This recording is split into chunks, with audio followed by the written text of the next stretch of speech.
Hello.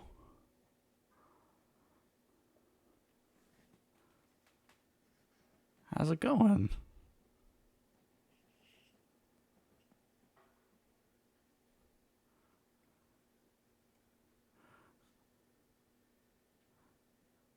Hello.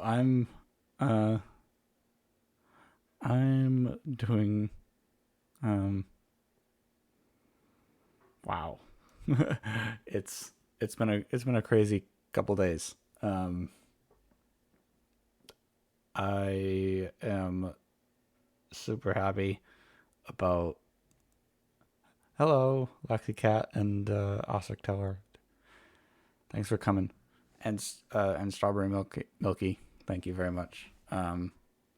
Today is a really special stream because, as you may have seen, we this is my seventh stream in maybe 2 weeks, definitely the last 30 days, and that is actually the last little hurdle that I need for qualifying for affiliate on Twitch, which is insane to me. I had no I had no inkling that we would get anywhere near affiliate, even like months and months and months down the line, because all I've heard about uh, the Twitch algorithm and streaming in general is that it takes a long time to get affiliate. Um, so thank you, all of you, for helping me get this far. I wouldn't be here without you. Um, and I really appreciate you guys for coming to my streams and listening to me ramble like I'm doing now and read poetry and read Dracula and whatever else I'm doing. So thank you very much. Um, we also, right now we have 101 followers on Twitch. So we will be having, I will be singing Misty Mountain. Oh, thank you, Alistair Teller. Thank you very much. I appreciate that. I will be singing the song. Uh, Probably not today because I need to figure out how I'm going to do like the background music. Because I'm not going like I'm not a professional singer. I can't just pick up a mic and be like, you know, singing uh singing the lyrics like no, that's not gonna happen.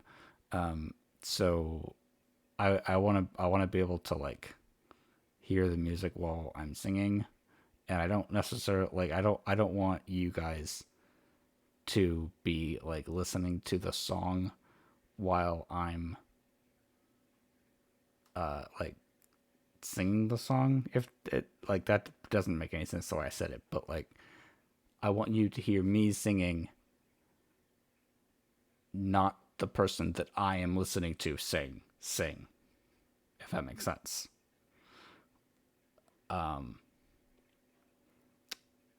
I don't know how to like separate, like it'd be great if I could separate this, like if I could hear the singing of the person that's singing the song and you guys just hear the the song. That'd be great, but I don't know if that's even possible.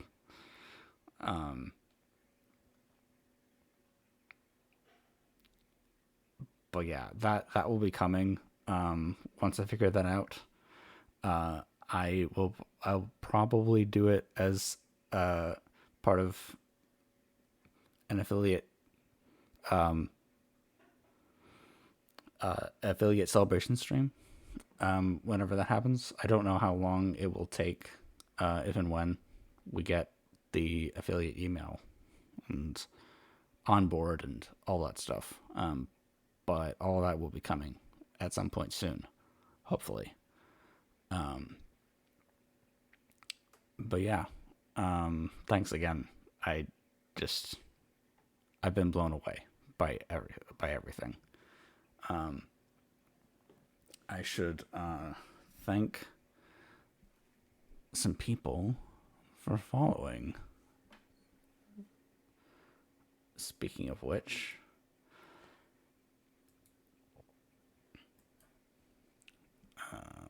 there's that. Okay. But yeah, if you guys know anything about like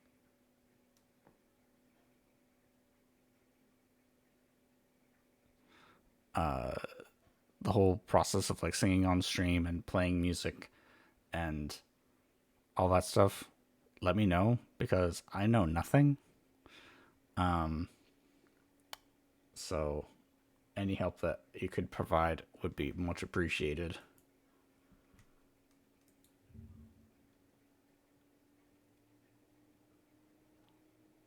Let's see. Creator dashboard. Okay. Follower activity. There we go. Nope, that's not it. Follower list. Yes. Okay. So let's thank some people for following. So it's all still a gray area. If it is copyrighted, and we'll mute the audio. Yeah, that's true. I could just unlist or delete the VOD. We'll see. I may. So if that's the case, we may like break up the VOD. Like if it's I don't know. We'll figure it out. Let's see. Where did I leave off? I think Edgar Perez was the last one that followed during a stream. So let's start with Halords17. Thank you for the follow. Certified Dummy. Thank you for the follow. Welcome to the library. It's Ray Bubbles. Thank you for the follow. Welcome to the library. VanXVT, another VTuber. Thank you for the follow. Otterly Possum. Thank you for the follow. Introverthorn. Thank you for the follow. Skelebell. Thank you. Bellaphasia. Thank you for the follow. Zombie K. Thank you for the follow. Fee Aleda. Thank you for the follow. Lucky Koki. Thank you for the follow. And Azira Ogoro. Thank you for the follow. Thank you all very much. Okay. So,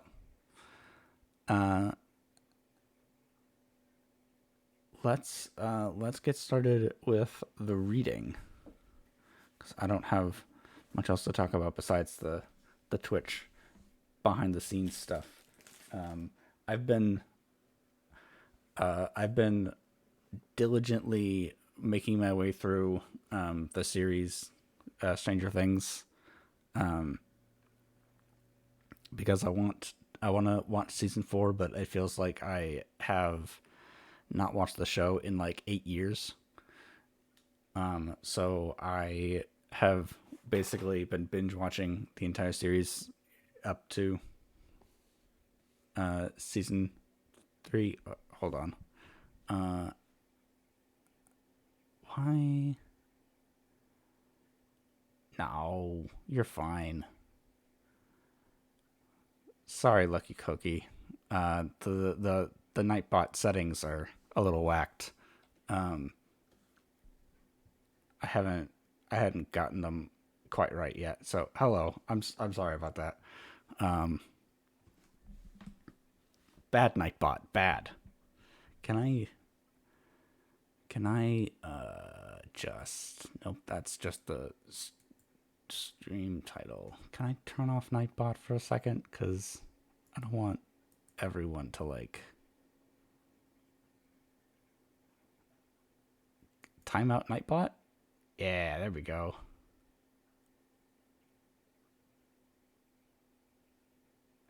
Yeah. Lucky, stop causing trouble, man. No, you're good. Um, but yeah, I've been, if you've been following my Twitter at all, I've been tweeting a lot about Stranger Things lately, and I forgot how good the show is. Like, I've been watching a lot of really bad TV lately, and I it's so nice to watch something that is like actually good. I don't know if you guys have watched like a lot of really bad TV and then watched something that's actually good and just like been blown away, but I've been blown away by Stranger Things a little bit. Um, anyway, I just thought that was really funny. Um, okay, so last time we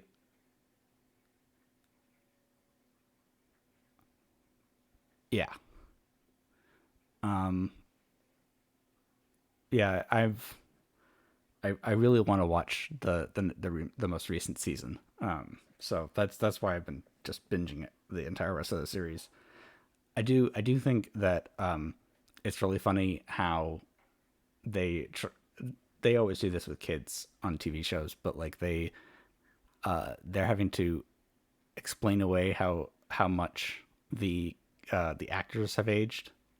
And it's really funny because like if you look at pictures of the actors, they all look like puberty hit them with a dump truck. And they do not look 15 or 14 or however old they're supposed to be. I think they're supposed to be freshmen in high school, and they look like they are seniors in high school, and it's so funny. Yeah, it's so funny to me that. Oh well, thank you, Osric, for introducing Azira to the stream. Thank you very much. Um, the uh the last time we read up to um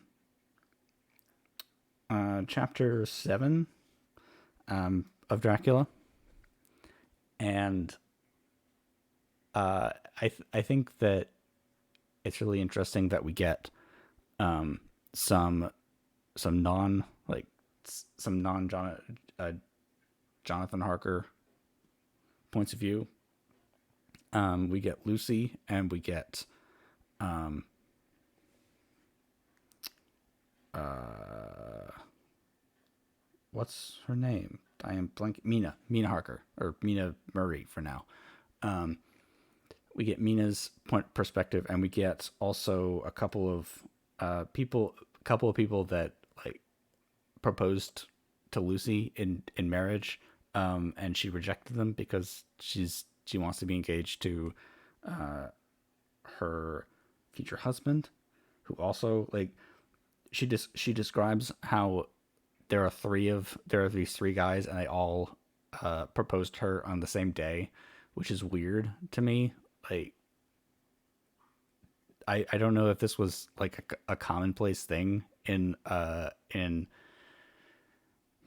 or 18th century, probably 18th century London or England, where guys would just walk up to random women that they know who are of marriageable age and are like, "You want to get married? Because I have a house and I can take care of you." Maybe that was an actual thing, but yeah. It's funny to me that they got quite a bit of page time. Um, so yeah, and now I think this is going to be where Dracula's already on his ship, and I believe he's about to land in England. It's been a long time since I read any of Dracula, so we will we will see. Um, I will I will start just at the beginning of chapter 7. I think I stopped like at the next page, so we'll just start there.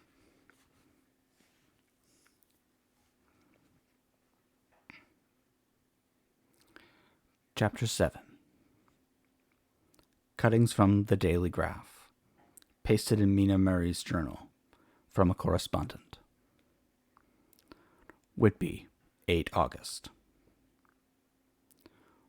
One of the greatest and sunningest storms on record has just been experienced here, with results both strange and unique. The weather had been somewhat sultry, but not to any degree uncommon in the month of August. Saturday evening was as fine as was ever known, and the great body of holiday makers laid out yesterday for visits to Mulgrave Woods, Robin Hood's Bay, Rig Mill, Runswick, Staithes, and the various trips in the neighborhood of Whitby.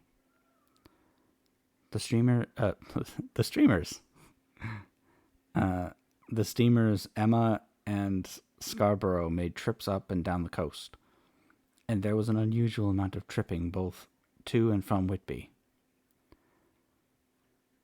The day was unusually fine till the afternoon, when some of the gossips who frequent the Eastcliff churchyard and from that commanding eminence watched the wide sweep of sea visible to the north and east, called attention to a sudden show of maristails high in the sky to the northwest.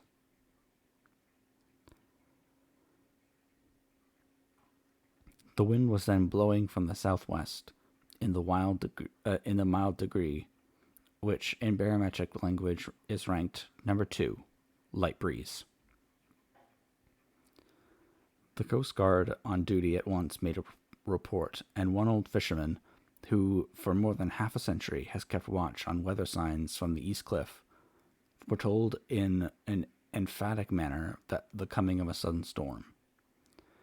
The approach of sunset was so very beautiful, so grand in its masses of splendidly colored clouds, that there was quite an assemblage on the walk along the cliff in the old churchyard to enjoy the beauty. Before the sun dipped below the black mass of Kettleness, standing boldly athwart the western sky, its downward way was marked by myriad clouds of every sunset color: flame, purple, pink, green, violet, and all the tints of gold, with here and there masses not large, but of seemingly absolute blackness, in all sorts of shapes, as well outlined as colossal silhouettes. The experience was not lost on the painters, and doubtless some of the sketches of the prelude to the great storm will grace the R.A. and the R.I. walls in May next. More than one captain made up his mind then and there that his cobble or his mule, as they termed the different classes of boats, would remain in the harbor till the storm had passed. The wind fell away entirely during the evening, and at midnight there was a dead calm, a sultry heat, and that prevailing intensity which, on the approach of thunder, affects persons of a sensitive nature. There were but few lights in sight at sea, for even the coasting steamers, which usually hug the shore so closely, kept well to seaward. But few fishing boats were in sight. The only sail noticeable was a foreign schooner with all sails set, which was seemingly going westwards. The foolhardiness or ignorance of her officers was a prolific theme for comment whilst she remained in sight, and efforts were made to signal her to reduce sail in face of her danger. Before the night shut down, she was seen with sails idly flapping as she gently rolled on the undulating swell of the sea, as idle as a painted ship upon a painted ocean. Shortly before 10 o'clock, the stillness of the air grew quite oppressive, and the silence was so marked that the bleating of a sheep inland or the barking of a dog in the town was distinctly heard. And the band on the pier, with its lively French air, was like a discord in the great harmony of nature's silence. A little after midnight came a strange sound from over the ocean, and high overhead the air began to carry a strange, faint, hollow booming. Then, without warning, the tempest broke, with a rapidity which, at the time, it seemed incredible. Even afterwards, it's impossible to realize. The whole aspect of nature at once became convulsed. The waves rose in growing fury, each overtopping its fellow, till in a very few minutes the lately glassy sea was like a roaring and devouring monster. White-crusted waves beat madly on the level sands and rushed up the shelving cliffs. Others broke over the piers, and with their spume swept the lanthorns of the lighthouses, which rise from the end of either pier of Whitby Harbor. The wind roared like thunder, and blew with such force that it was with difficulty that even strong men kept their feet, or clung with grim clasp to the iron stanchions. It was found necessary to clear the entire piers from the mass of onlookers, or else the fatalities of that night would have been increased manifold. To add to the difficulties and dangers of the time, masses of sea fog came drifting inland, white, wet clouds, which swept by in ghostly fashion. Thank you, It's Ray Bubbles. Thank you.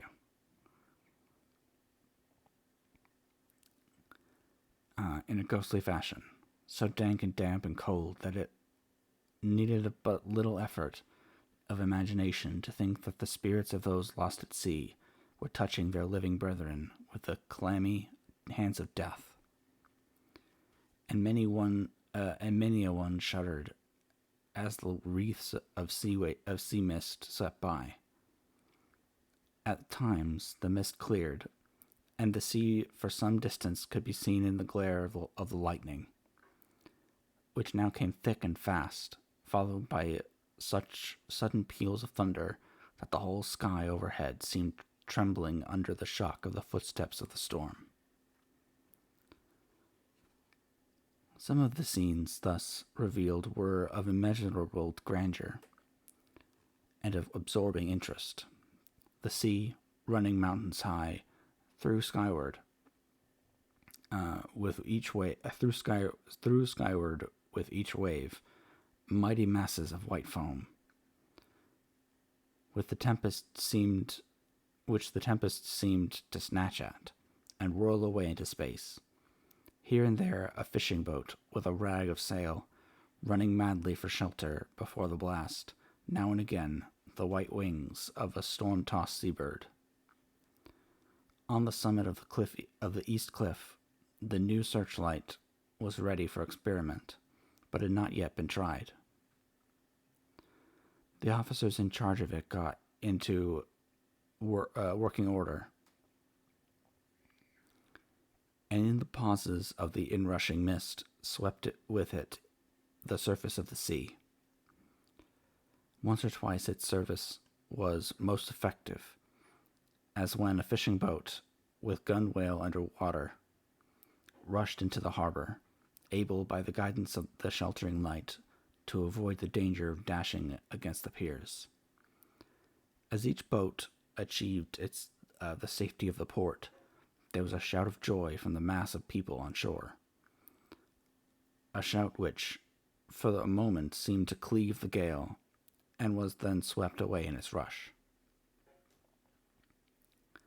Before long, the searchlight discovered some distance away a schooner with all sails set, apparently the same vessel which had been noticed earlier in the evening. The wind had by this time backed to the east, and there was a shudder amongst the watchers on the cliff as they realized the terrible danger which she now was in. Between her and the port lay the great flat reef on which so many good ships from time to time suffered.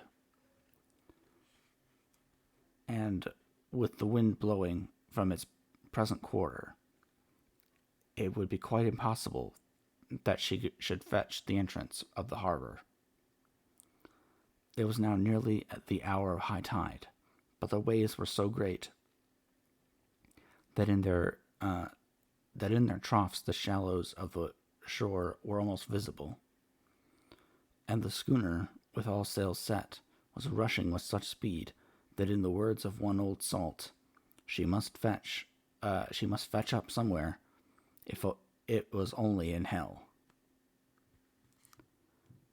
Then came another rush of sea fog, greater than any hitherto, a mask of dank mist which seemed to close on all things like a grey pall, and left available to men only the organ of hearing, for the roar of the tempest and the crash of the thunder and the booming of the mighty billows came through the damp oblivion even louder than before. The rays of the searchlight were kept fixed on the harbor mouth across the east pier, where the shock was expected, and men waited breathless. The wind suddenly shifted to the northeast, and the remnant of the sea fog melted in a blast. And then, mirabile dictu, between the piers, leaping from wave to wave as it rushed at headlong speed, swept the strange schooner before the blast, with all sails set, and gained the safety of the harbor. The searchlight followed her, and a shudder ran through all who saw her, for lashed to the helm was a corpse, with a drooping head, which swung horribly to and fro at each motion of the ship. No other form could be seen on deck at all. A great awe came on all as they realized that the ship, as if by a miracle, had found the harbor unsteered, save by the hand of a dead man. However, all took place more quickly than it takes to write these words. The schooner paused not, but rushing across the harbor, pitched herself on the accumulation of sand and gravel washed by many tides and many storms into the southeast corner of the pier, jutting under the Lee's Cliff, known locally as Tate Hill Pier. There was, of course, a considerable concussion as the vessel drove up the sand on the sand heap. Every spar, rope, and stay was strained, and some of the top hammer came crashing down. But strangest of all, the very instant the shore was touched, an immense dog sprang on deck from below, as if shot up by the concussion. Hello, Keena. How you doing? Welcome to the stream.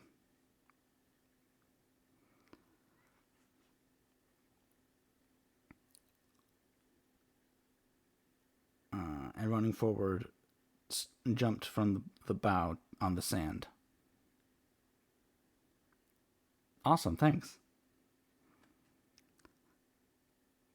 Making straight for the steep cliff where the churchyard hangs over the laneway to the east pier so steeply that some of the flat tombstones, thrusteins or throughstones, as they call them in the Whitby vernacular, actually project over where the sustaining cliff has fallen away.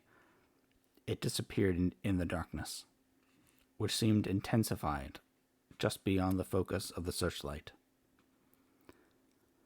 It so happened that there was no one at the moment on the Tate Hill Pier, as all those whose houses are in close proximity were either in bed or were out on the heights above.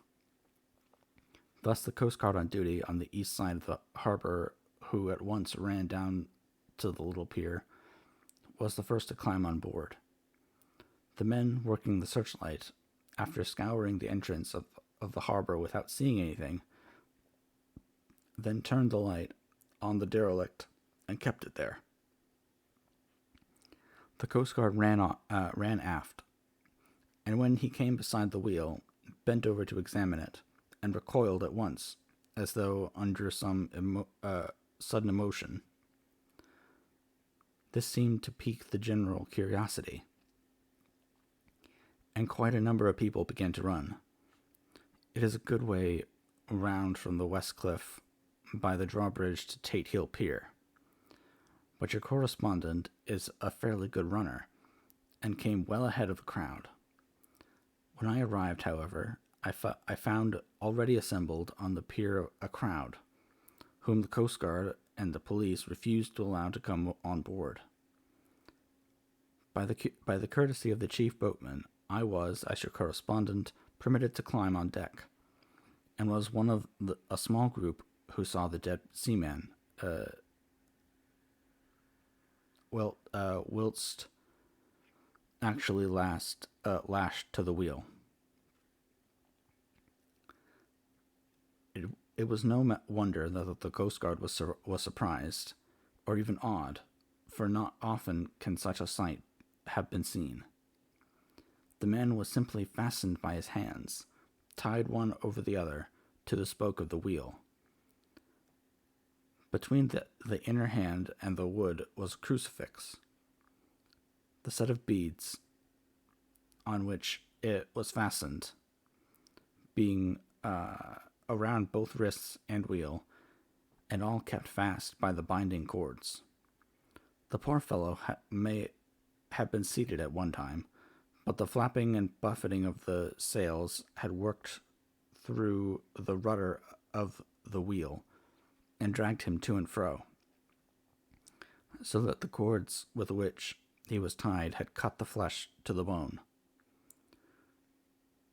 Accurate note was made of the state of things, and a doctor, Surgeon J.M. Caffin, of 33 East Elliot Place, who came immediately after me, declared after making an examination that the man must have been dead for quite 2 days.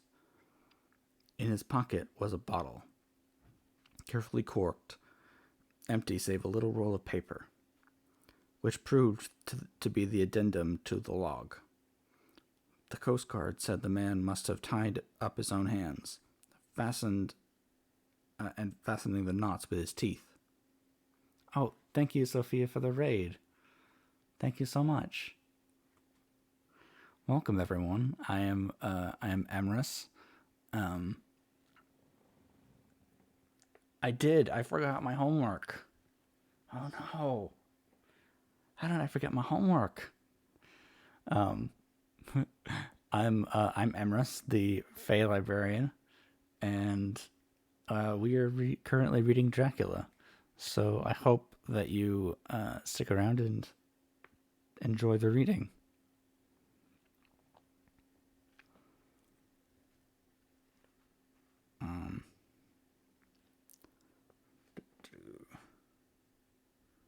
Hold on. Let me see. Where was I? Dead quite 2 days. Yes. Fastened the knot with his teeth. The fact that a Coast Guard was the first on board may save some complications. Later on, in the Admiralty Court, for Coast Guards cannot claim the salvage, which is the right of the first civilian entering on a derelict. Already, however, the legal tongues are wagging, and one young law student is loudly asserting that the rights of the owner are already completely sacrificed, his property being held in contravention of the statutes of Mortmain, since the tiller, as emblemship, if not proof of delegated possession, is held in a dead hand. It is needless to say that the dead steersman has been reverently removed from the place where he held his honorable watch and ward till death, a steadfastness as noble as that of a young Casabianca, not Casablanca, and placed in the mortuary to await inquest. Already the sudden storm is passing, and its fierceness is abating. Crowds are scattering homeward, and the sky is beginning to redden over the Yorkshire wolds. I shall send in time for your next issue further details of the derelict ship which found her way so miraculously into harbor in the storm. Whitby, 9 August. The sequel to the strange arrival of the derelict in the storm last night is almost more startling than the thing itself. It turns out that the schooner is a Russian from Varna, and it is called the Demeter. She is almost entirely in a ballast of silver sand, which only a small amount of cargo, a number of great wooden boxes filled with mold, filled with dirt, it means. This cargo of great wooden, this cargo was consigned to a Whitby solicitor, Mr. S.F. Billington, of 7 The Crescent, who this morning went aboard and formally took possession of the goods consigned to him. The Russian consul, too, acting for the charter party, took formal possession of the ship and paid all harbor dues, etc. Nothing is talked about here today except the strange coincidence that the officers of the Board of Trade have been most exacting in seeing that every compliance has been made with existing regulations. As the matter is to be a 9 days wonder, they are evidently determined that there shall be no cause of after complaint. A good deal of interest was aboard concerning the dog which landed on when the ship struck, and more than a few of the members of the SPCA, which is very strong in Whitby, have tried to befriend the animal. To the general disappointment, however, it was not to be found. It seems to have disappeared entirely from the town. It may be that it was frightened and made its way onto the moors, where it is still hiding in terror. There are some who look with dread on such a possibility, lest later on it should itself become a danger, for it is evidently a fierce brute. Early this morning, a large dog, a half-breed mastiff, belonging to a coal merchant close to Tate Hill Pier, was found dead in the roadway opposite to its master's yard. It had been fighting and manifestly had a savage opponent. for its throat was torn away and its belly was slit open, as if with a savage claw. Later. By the kindness of the Board of Trade Inspector, I have been permitted to look over the logbook of the Demeter, which was in order up to within 3 days, but contained nothing of special interest except as to the facts of missing men. The greatest interest, however, is in regard to the paper found in the bottle, which was today produced at the inquest, and a more strange narrative than the two between them unfold it has not been my lot to come across. As there is no motive for concealment, I am permitted to use them, and accordingly send you a rescript, simply omitting technical details of seamanship and supercargo.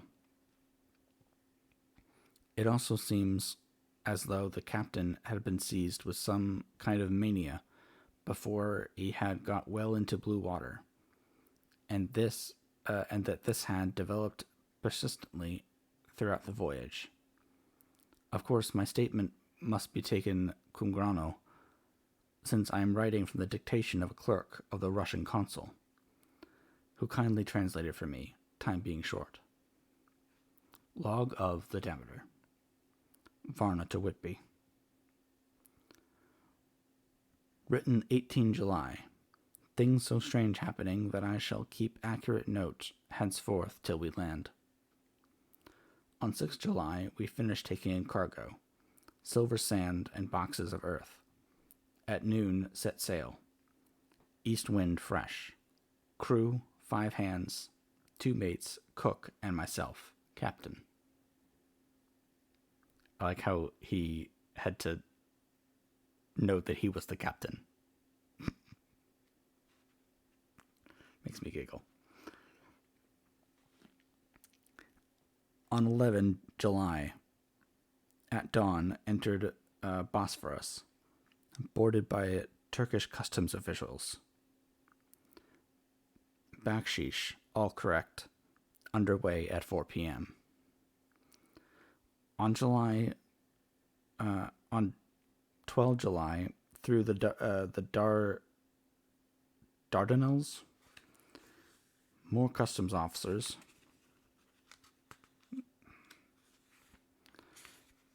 and flagboat of guarding squadron. Bakshish again, work of officers, thorough but quick. Most of us want us off soon. At dark, passed into archipelago. On 13 July, passed Cape Matapan. Crew dissatisfied about something, seemed scared, but would not speak out. On 14 July, was somewhat anxious about crew, men all steady fellows, who sailed with me before.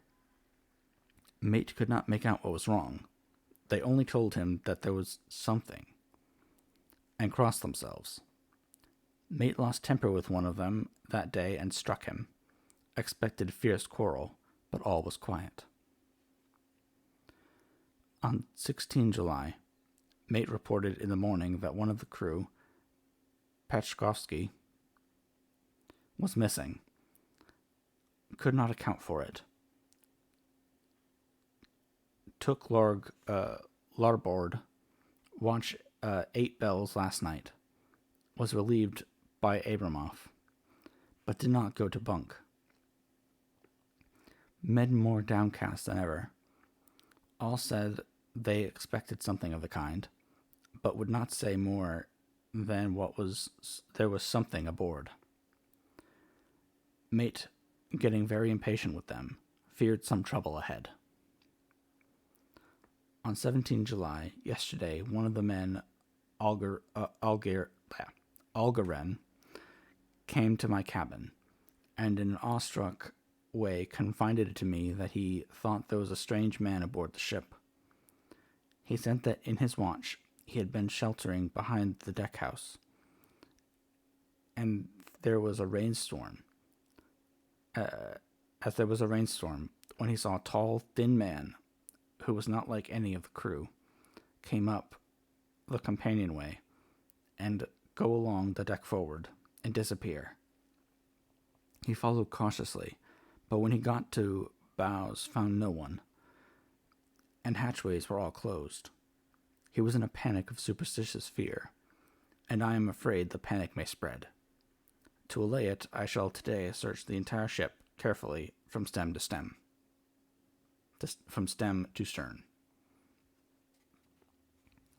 Later in the day, I got together with the whole crew and told them, as they evidently thought there was someone in the ship, we would search from stem to stern. First mate angry, said it was folly, and to yield to such foolish ideas would demoralize the men. Said he would engage to keep them out of trouble with a handspike. I let him take the helm, while the rest began a thorough search, all keeping abreast with lanterns. We left no corner unsearched. As there were only the big wooden boxes, there were no odd corners where a man could hide. Men much relieved when search over, and went back to work cheerfully. First mate scowled, but said nothing. 22 July. Rough weather last 3 days, and all hands busy with sails. No time to be frightened. Men seem to have forgotten their dread. Mate cheerful again, and all on good terms. Praised men for work in bad weather. Past Gibraltar and out through the straits. All well. 24 July. There seems some doom over this ship. A hand short, and entering on the Bay of Biscay with wild weather ahead. And yet, last night another man lost. Disappeared. Like the first, he came off his watch and was not seen again. Men all in a panic of fear. Sent a round robin, asking to have double watch, as they fear to be alone. Mate angry. Fear there will be some trouble, as either he or the men will do some violence. 28 July. 4 days in hell, knocking about in a sort of maelstrom, and the wind of a tempest. No sleep for anyone. Men all worn out. Hardly know how to set a watch, since no one fit to go on. Second mate volunteered to steer and watch, and let men snatch a few hours' sleep. Wind abating, seas still terrific, but feel them less, as ship is steadier. 29 July. Another tragedy. Had single watch tonight, as crew too tired to double. When morning watch came on deck, could find no one except steersman. Raised outcry, and all came on deck. Thorough search, but found no one. Are now without second mate, and crew in a panic. Mate and I agreed to go armed henceforth, and wait for any sign of cause. 30 July. Last night. Rejoiced we are nearing England. Weather fine, all sails set. Retired, worn out. Slept soundly, awaked by mate telling me that both men of watch and steersman missing. Only self and mate and 2 hands left to work ship. 1 August. 2 days of fog, and not a sail sighted. Had hoped when in the English Channel to be able to signal for help or get in somewhere. Not having power to work sails, have to run before wind. Dare not lower, as could not raise them again. We seem to be drifting to some terrible doom. Mate now more demoralized than either of the men. His stronger nature seems to have worked inward against himself. Men are beyond fear, working stolidly and patiently, with minds made up to the worst. They are Russian. He Romanian. 2 August, midnight. Woke up from a few minutes' sleep by hearing a cry, seemingly outside my port. Could see nothing in fog. Rushed on deck and ran against mate. Tells me heard cry and ran, but no sign of man on watch. One more gone. Lord help us. Mate says we must be past Straits of Dover, as in a moment of fog lifting he saw North Foreland. Just as he heard the man cry out. If so, we are now off in the North Sea, and only God can guide us in the fog, which seems to move with us, and God seems to have deserted us. 3 August. At midnight, I went to relieve the man at the wheel, and when I got to it, I found no one. The wind was steady, and as we ran before it, there was no yawning. I dared not leave it, so shouted for the mate. After a few seconds, he brushed up on deck in his flannels. He looked wild-eyed and haggard, and I greatly fear his reason has given way. He came close to me and whispered hoarsely with his mouth to my ear, as though fearing the very air might hear. It is here. I know it now. On the watch last night I saw it.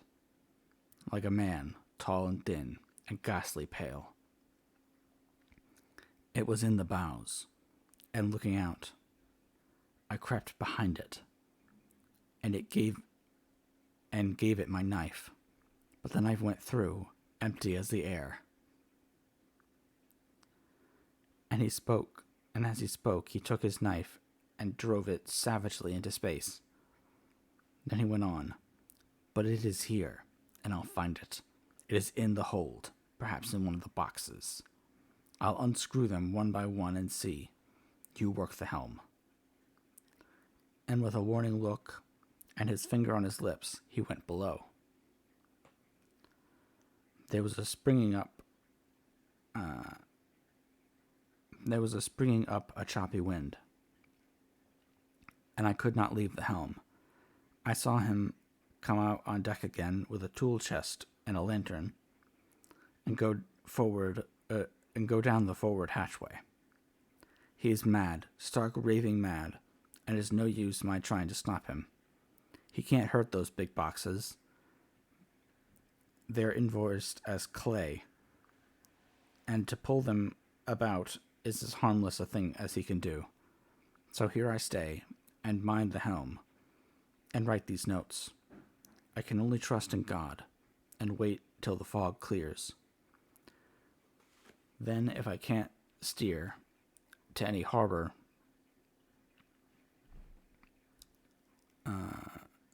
with the wind that is, I shall cut down the sails and lie by, and signal for help.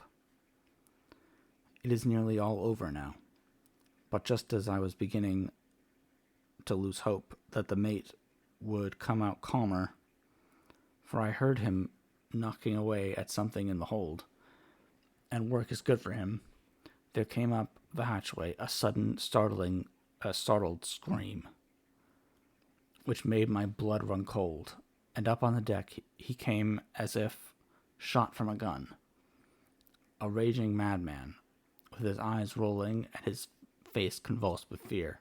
"Save me! Save me!" he cried, and looked round on the blanket of fog. His horror turned to despair, and in a steady voice he said, You had better come too, Captain, before it is too late. He is here. I know the secret now. The sea will save me from him, and it is all I have left. Before I could say a word or move forward to seize him, he sprang on the bulwark and deliberately threw himself into the sea. I suppose I know that secret too. Now, it was this madman who had got rid of the men one by one, and now he has followed them himself. God help me. How am I to account for all these horrors when I get to port? Will that ever be? 4 August. Still fog, with the sunrise cannot pierce. I know there is sunrise because I am a sailor. Why else I know not. I dared not go below. I dared not leave the helm. So here all night I stayed, and in the dimness of the night I saw it. Him.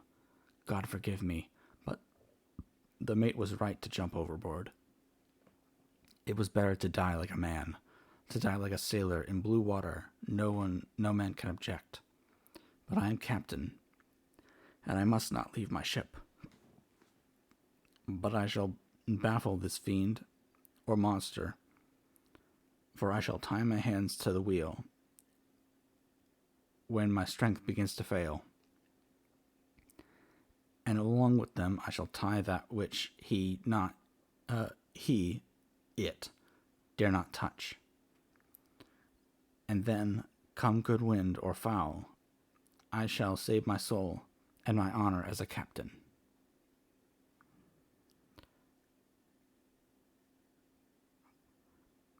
I am growing weaker, and the night is coming on.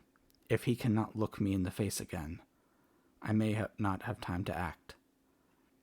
If we are wrecked, mayhap this bottle may be found, and those who find it may understand. If not, well, then all men shall know that I have been true to my trust. God, and the Blessed Virgin, and the saints help a poor ignorant soul trying to do his duty.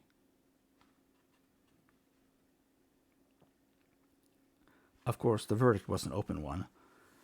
There was no evidence to adduce, and whether or not the man himself committed the murders, there is now none to say. The folk here hold almost universally that the captain is simply a hero, and he is to be given a public funeral. Already it is arranged that his body is to be taken with a train of boats up the Esk for a piece, then brought back to Tate Hill Pier and up the Abbey steps, for he is to be buried in the churchyard on the cliff. The owners of more than 100 boats have already given in their names as wishing to follow him to the grave. No trace has ever been found of the great dog, at which there is much mourning for. With public opinion in its present state, he would, I believe, be adopted by the town. Tomorrow we'll see the funeral, and so we'll end this one more mystery of the sea. Mina Murray's Journal. 8 August. Lucy was very restless all night, and I too could not sleep. The storm was fearful, and as it boomed loudly among the chimney pots, it made me shudder. When a sharp puff came, it seemed to be like a distant gun. Strangely enough, Lucy did not wake, but she got up twice and dressed herself. Fortunately, each time I awoke in time and managed to undress her without waking her. I got her back to bed. It is a very strange thing, this sleepwalking, for as soon as her will is thwarted in any physical way, her intention, if there be any, disappears, and she yields herself almost exactly to the routine of her life. Early in the morning, we both got up and went to the harbor to see if anything had happened in the night. There were very few people about, and though the sun was bright and the air clear and fresh, the big, grim-looking waves that seemed dark themselves because the foam that toppled them was like snow, forced themselves in through the narrow mouth of the harbor, like a bullying man going through a crowd. Somehow I felt glad that Jonathan was not on the sea that last night, but on land. But oh, is he on land or sea? Where is he, and how? I am getting fearfully anxious about him.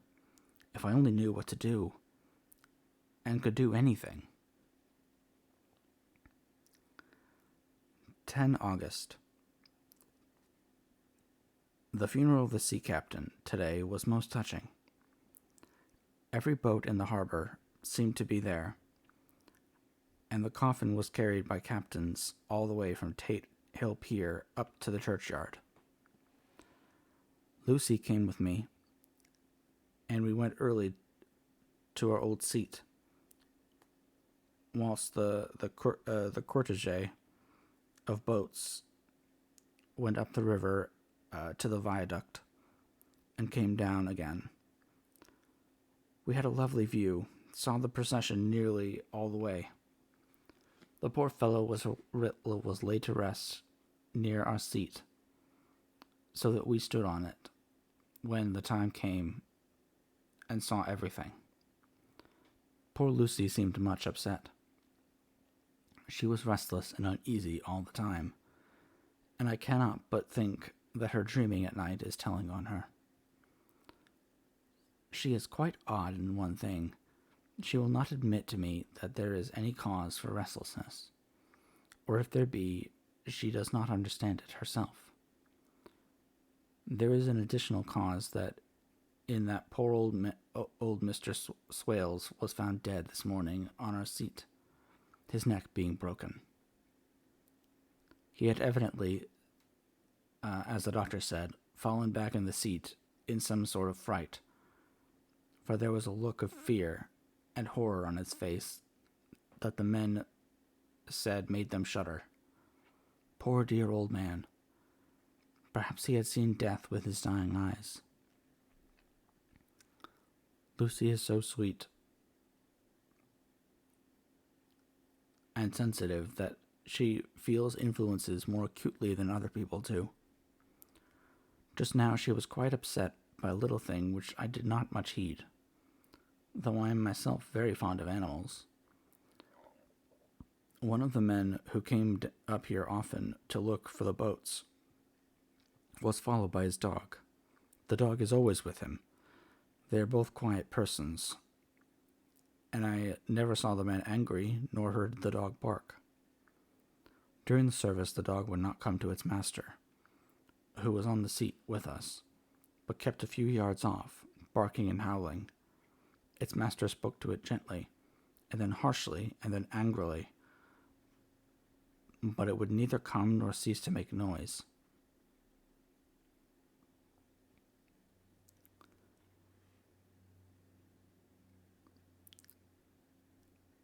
It was in a sort of fury, with its eyes savage, and all its hairs bristling out like a cat's tail when it pusses on the warpath.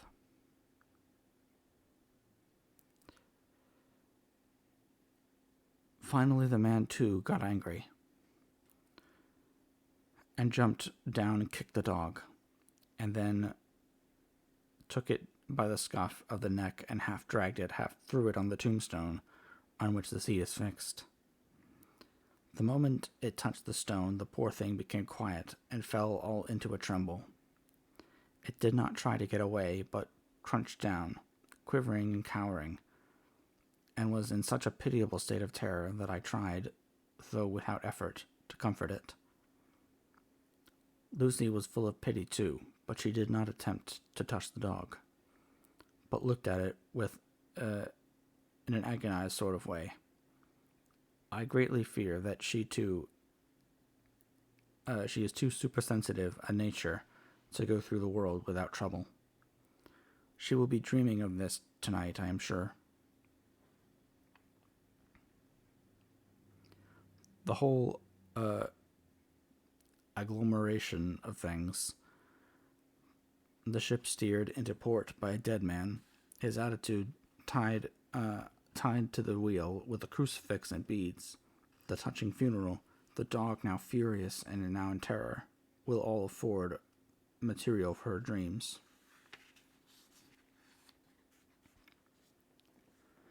I think it will be best for her to go to bed tired out physically. So I take her for a long walk by the cliffs to Robin Hood's Bay and back. She ought not to have such inclination for sleepwalking then.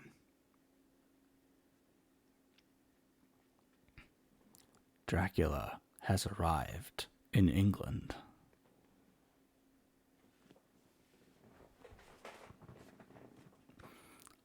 Uh-oh.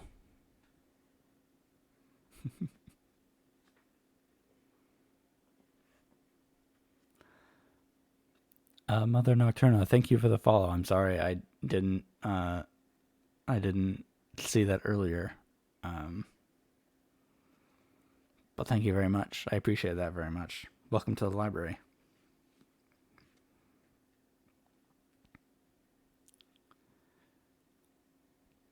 Chapter 8. Mina Murray's Journal. Same day, 11 o'clock p.m. All these people writing in journals at like midnight. Why?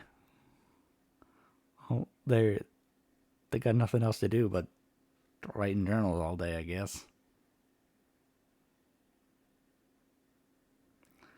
Same day, 11 o'clock p.m. Oh, but I am tired. If it were not that I made my diary a duty, I should not open it tonight. We had a lovely walk. Lucy, after all, was in happy spirits, owing, I think, to some dear cows who came nosing towards us up in a field close to the lighthouse, and frightened the wits out of us. I believe we forgot everything, except, of course, personal fear, and it seemed to wipe the slate clean and gave us a fresh start. We had a capital severe tea at Robin Hood's Bay in a sweet little old-fashioned inn, with a bow window right over the seaweed-covered rocks on the strand. I believe we should have shocked the new woman with our appetites. Men are more tolerant, bless them. Then we walked home with some, or rather many, stoppages to rest, and with our hearts full of a constant dread of wild bulls.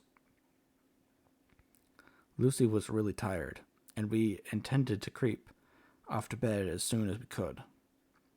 The young curate came in, however, and Mrs. Westerna asked him to stay for supper. Lucy and I had both a fight for it with the dusty miller. I know it was a hard fight on my part, but I'm quite heroic. I think that someday the bishops must get together and see about breeding up a new class of curates who don't take supper, no matter how they may be pressed to, and who will know when girls are tired. Lucy is asleep and breathing softly. She has more color in her cheeks than usual and looks oh so sweet.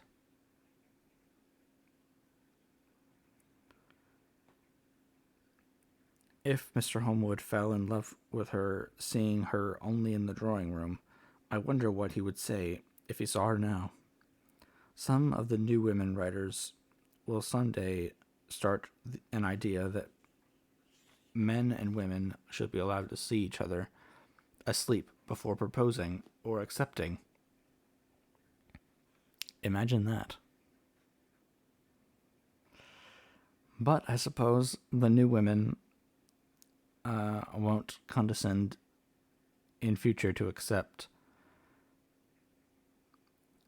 She will do the proposing herself, and a nice job she will make of it too. There's some consolation in that. I am so happy tonight because dear Lucy seems better. I really believe she has turned the corner, and that we are over her troubles with dreaming. I should be quite happy if I only knew if Jonathan, God bless and keep him. 11 August, 3 a.m. Diary again. No sleep now, so I may as well write. I'm too agitated to sleep. We have had such an adventure, such an agonizing experience. I fell asleep as soon as I closed my diary.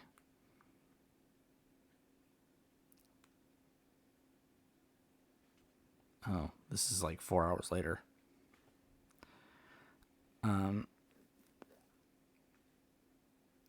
Suddenly, I became broad awake and sat up with a horrible sense of fear about me and of some feeling of emptiness around me. The room was dark, and I could not see Lucy's bed. I stole across and felt for her. The bed was empty. I lit a match and found that she was not in the room. The door was shut, but not locked, as I had left it. I feared to wake her mother, who has been more than usually ill lately, so threw on some clothes and got ready to look for her. As I was leaving the room, it struck me that the clothes she wore might give me some clue to her dreaming intention. Dressing gown would mean house, dress outside. Dressing gown and dress were both in their places. Thank God, I said to myself, she cannot be far, as she is only in her nightdress. I ran downstairs and looked in the sitting room. Not there. Then I looked in all the other open rooms of the house, with an ever-growing fear chilling my heart. Finally, I came to the hall door and found it open. It was not wide open, but the catch of the lock had not caught. The people of the house are careful to lock the door every night, so I feared that Lucy must have gone out as she was. There was no time to think of what might happen. A vague, overmastering fear obscured all details. I took a big, heavy shawl and ran out. The clock was striking 1 as I was in the crescent, and there was not a soul in sight. I ran along the north terrace, but could see no sign of the white figure which I expected. At the edge of the west cliff, above the pier, I looked across the harbor to the east cliff, in the hope or fear, I don't know of which, of seeing Lucy in our favorite seat. There was a bright full moon, with a heavy, black driving clouds, which threw the whole scene into a fleeting diorama of light and shadow, of light and shade, as they sailed across. For a moment or two I could see nothing, as the shadow of a cloud obscured St. Mary's Church and all around it.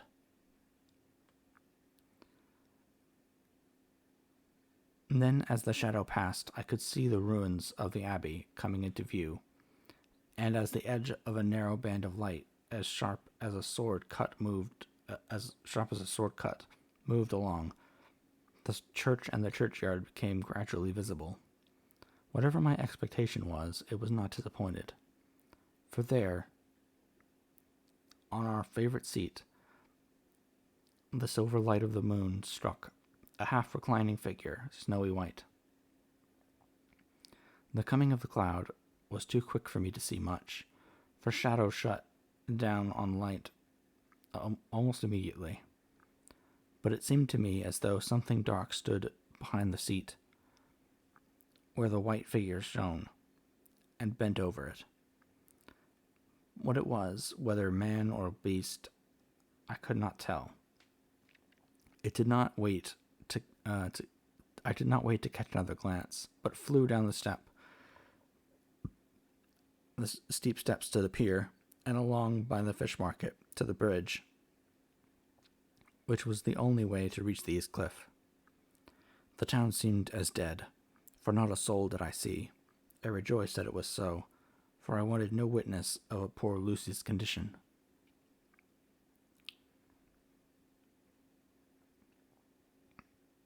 The time and distance seemed endless, and my knees trembled and my breath came labored as I toiled up the endless steps to the abbey. I must have gone fast, and yet it seemed to me as if my feet were weighted with lead, and as though every joint in my body were rusty. When I got almost to the top, I could see the seat and the white figure, for I was now close enough to distinguish it even through spells of shadow. There was undoubtedly something long and black, bending over the half-reclining white figure. I called in fright, "Lucy, Lucy!" And something raised a head, and from where I could see a white face and red, gleaming eyes.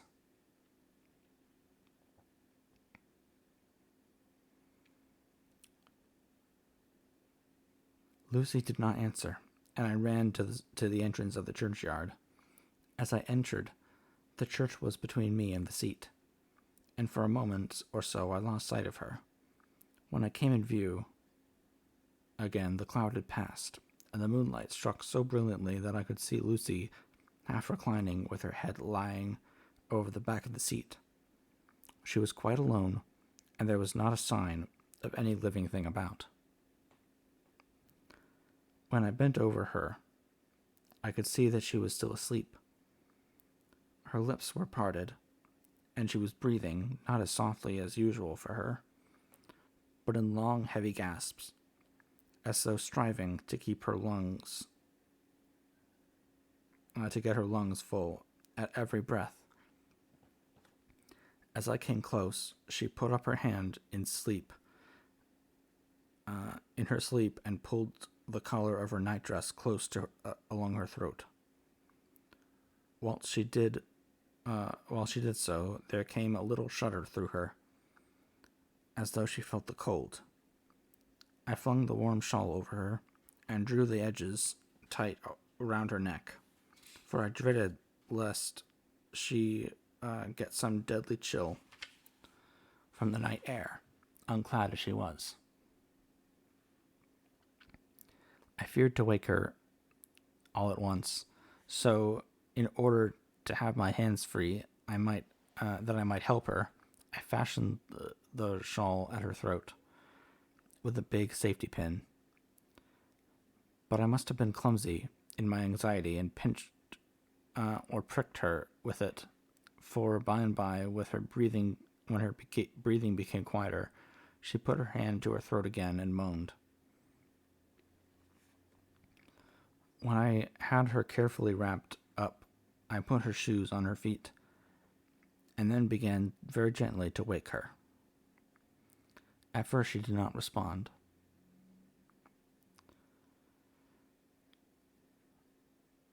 But gradually she became more and more uneasy in her sleep, moaning and sighing occasionally. At last, as time was passing fast, and for many other reasons, I wished to get her home at once. I shook her more forcibly, till finally she opened her eyes and awoke. She did not seem surprised to see me, as, of course, she did not realize at all where she was.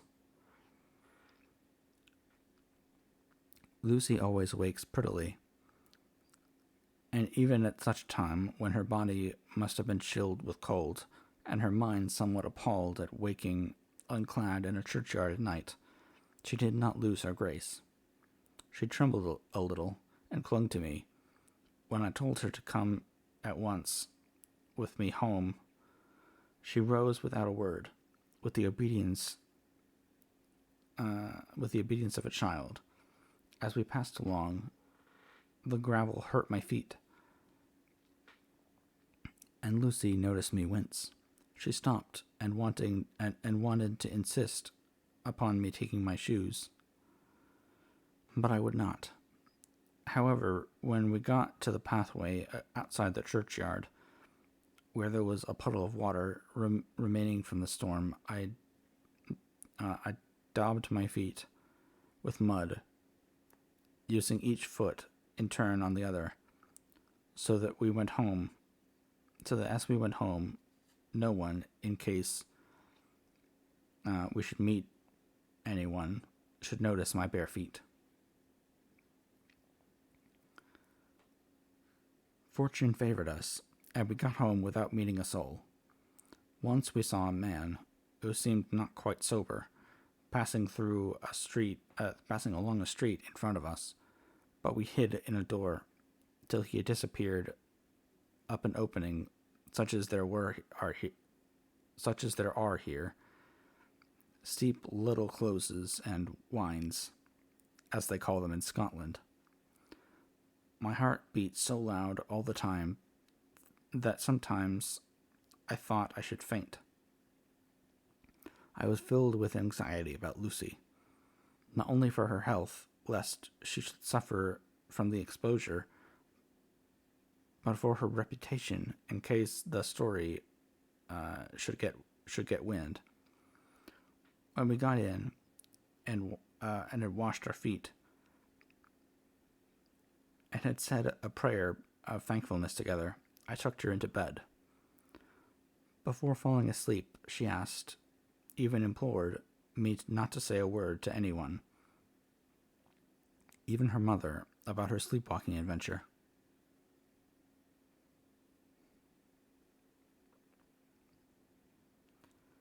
I hesitated at first to promise, but on thinking of the state of her mother's health, and how the knowledge of such a thing would fret her, and thinking, too, of how such a story might become distorted, nay, infallibly would, in case it should leak out, I thought it wiser to do so. I hope I did right. I have locked the door, and the key is tied to my wrist, so perhaps I shall not again be disturbed. Lucy is sleeping soundly, and the reflex of the dawn is high and far over the sea. I will be right back. Hold on, I have to get a quick drink of water. I'll be right back.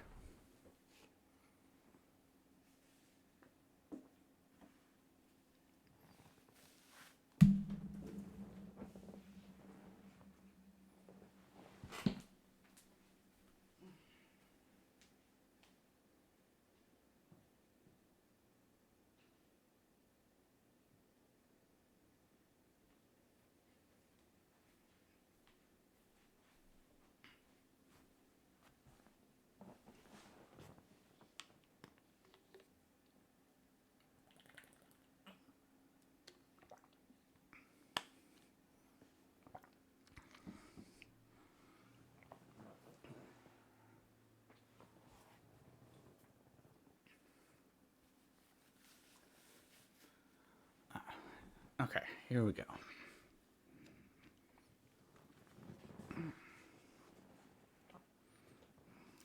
Crazy Lucy and her sleepwalking.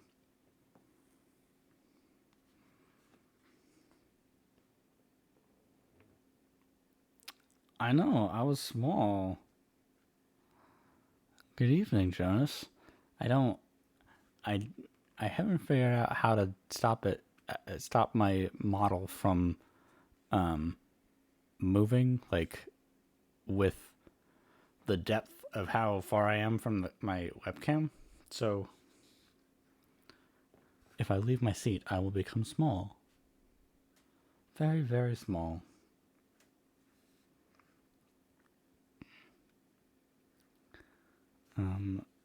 Same day, noon. All goes well.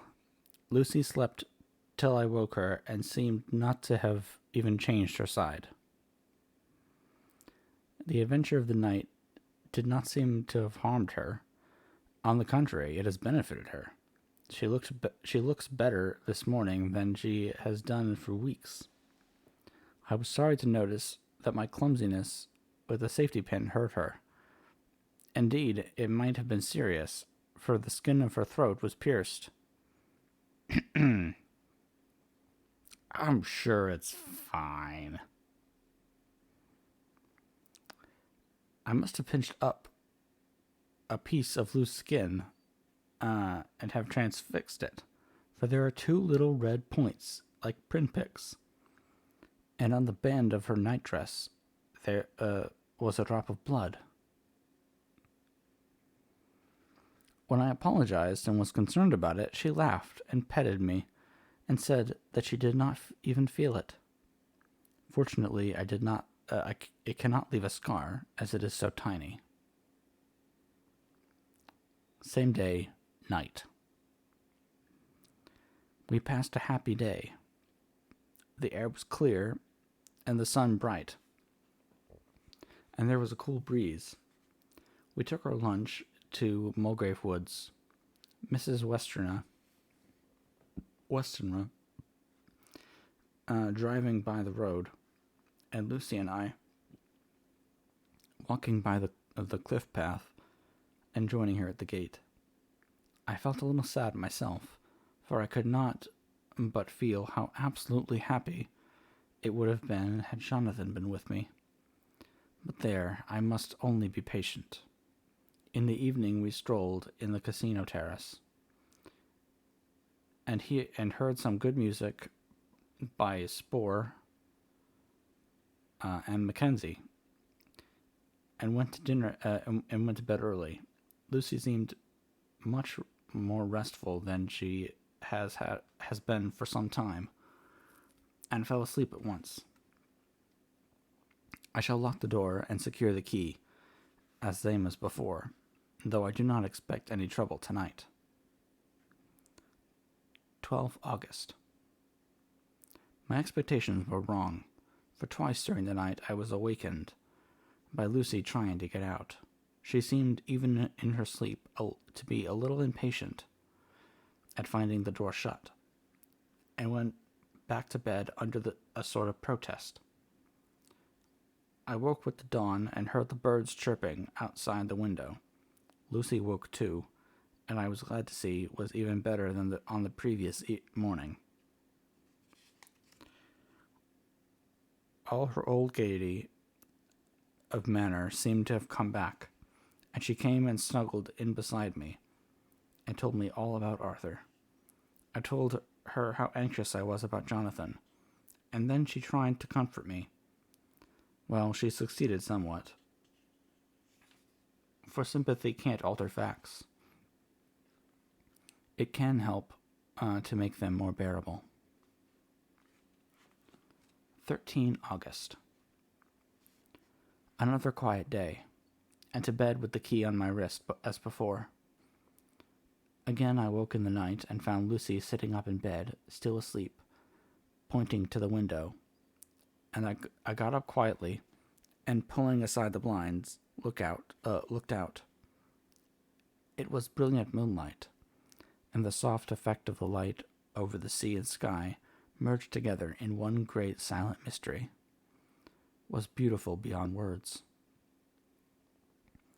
Between me and the moonlight flitted a great bat, coming and going in great whirling circles. Once or twice it came close, but was, I suppose, frightened in seeing me, and flitted away across the harbor towards the abbey. When I came back from the window, Lucy had lain down again, and was sleeping peacefully. She did not stir again all night.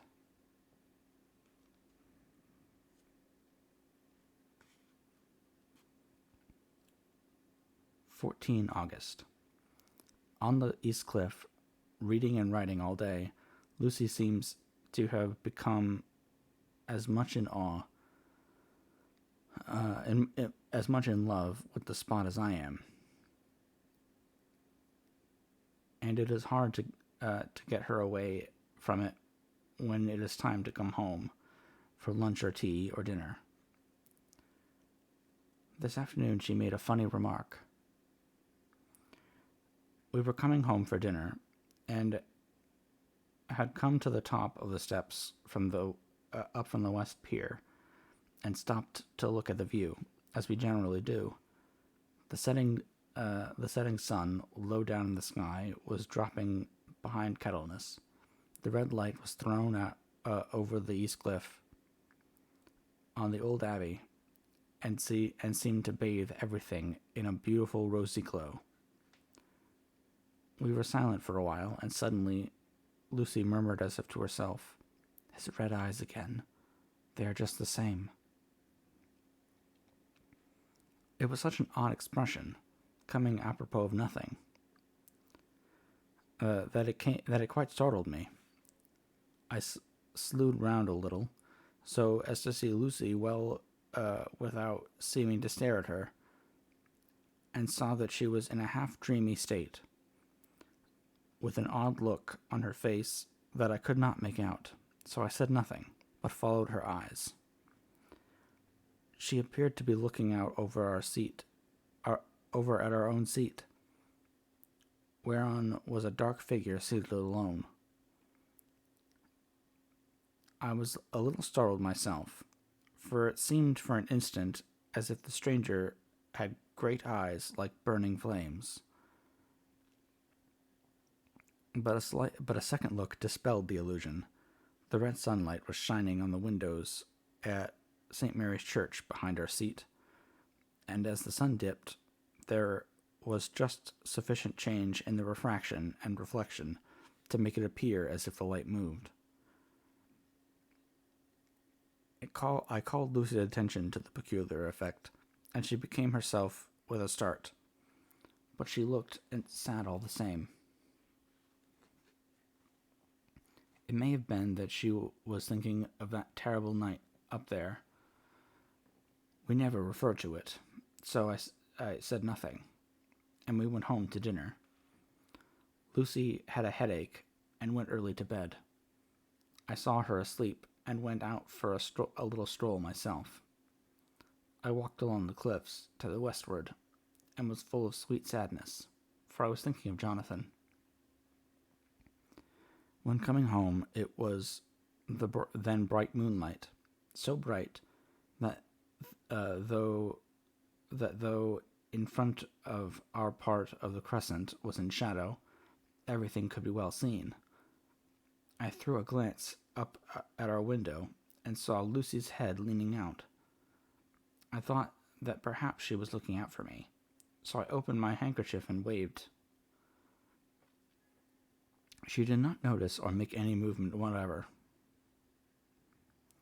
Just then, the moonlight crept around an angle of the building, and the light fell on the window. There, distinctly, was Lucy with her head lying up against the side of the windowsill, and her eyes shut. She was fast asleep, and by her, seated on the windowsill, was something that looked like a good-sized bird. I was afraid she might get a chill, so I ran upstairs. But as I came into the room, she was moving back to her bed, fast asleep and breathing heavily. She was holding her hand to her throat, as though to protect it from the cold. I did not wake her, but tucked her up warmly. I have taken care that the door is locked and the window securely fastened. She looks so sweet as she sleeps, but she is paler than is her wont, and there is a drawn, haggard look under her eyes, which I do not like. I fear she is fretting about something. I wish I could find out what it is.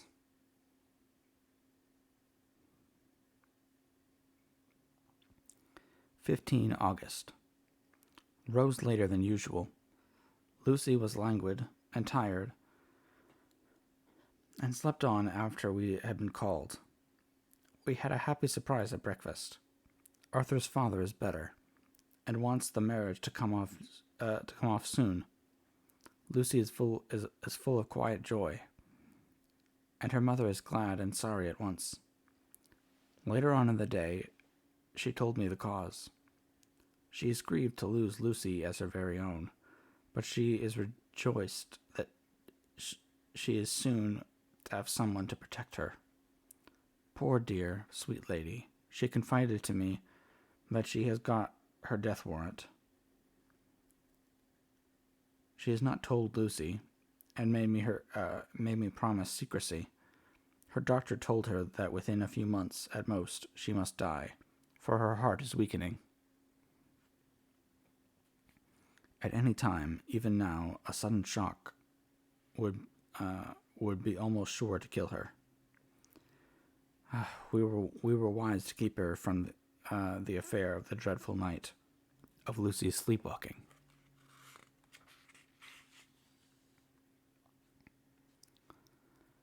17 August. No diary for 2 whole days. I have not had the heart to write. Some sort of shadowy pale seems to be coming over our happiness. No news from Jonathan, and Lucy seems to be growing weaker. Whilst her mother's hours are numbering to a close, I do not understand Lucy's fading, as she is doing. She eats well and sleeps well and enjoys the fresh air, but all the time the roses in her cheeks are fading.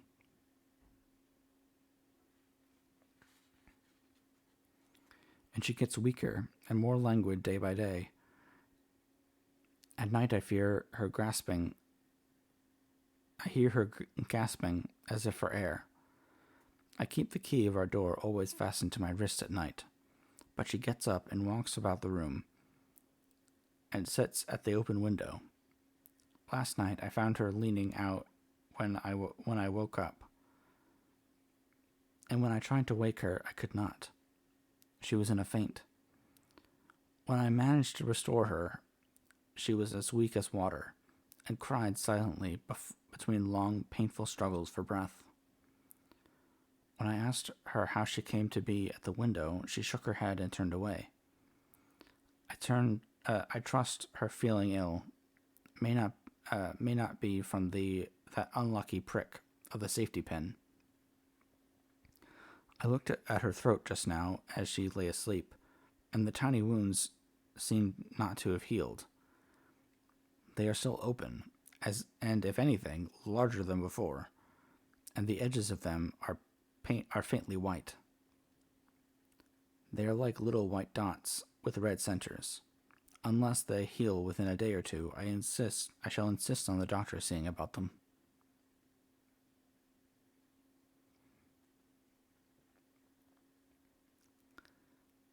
Letter from Samuel F. Billington and Son, Solicitors Whitby, to Messrs. Carter, Patterson and Co., London.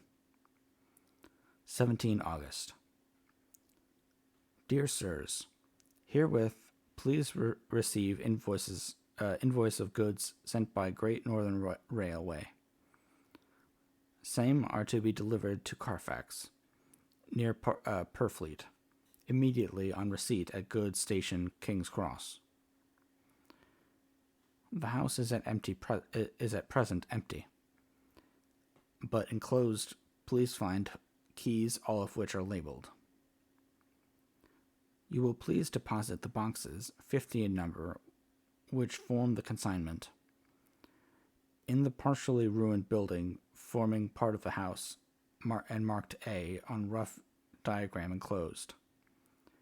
Your agent will easily recognize the locality, as it is the ancient chapel of the mansion. The goods leave by the train at 9:30 tonight, and will be due at King's Cross at 4:30 tomorrow afternoon.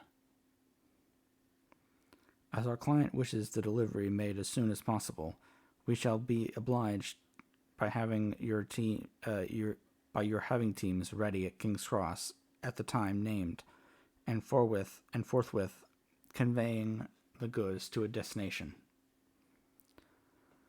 In order to obviate any delays possible through any routine requirements as to payment in your departments, we enclose check herewith for £10, receipt of which please acknowledge. Should the charge be less than this amount, you can return the balance. If greater, we shall at once send a check for difference on hearing from you. You are to leave the keys on coming away in the main hall of the house, where the proprietor may get them on his entering the house by means of his duplicate key. Pray do not take us as exceeding the bounds of business courtesy in pressing you in all ways to use the utmost expediency. We are, dear sirs, faithfully yours, Samuel F. Billington and Son.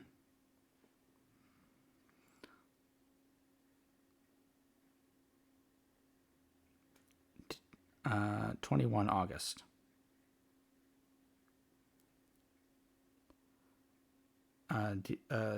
Dear sirs, we beg to acknowledge £10 received and to return check of £1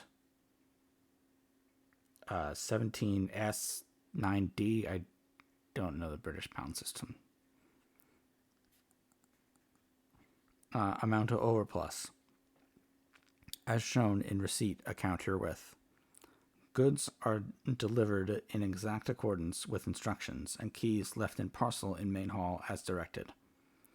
We are, dear sirs, yours respectfully, Brocard, Patterson and Company. Mina Murray's Journal. 18 August. I am happy today, and write sitting on the seat in the churchyard. Lucy is ever so much better. Last night she slept well all night, and did not disturb me once. The roses seem coming back already in her cheeks, though she is still sadly pale and wan-looking.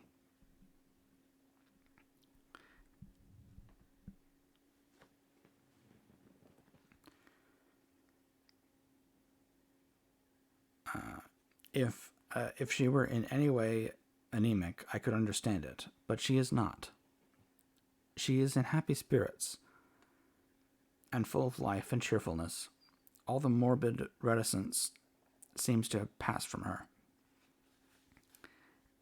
and she has just reminded me, as if I needed any reminding, of that night, and that it was here, on this very seat, I found her asleep. As she told me, she tapped playfully with her heel on her boot on the stone slab, and said, "My poor little feet didn't make much noise then. I dare say poor old Mr. Swales would have told me that it was because I didn't want to wake up Geordie."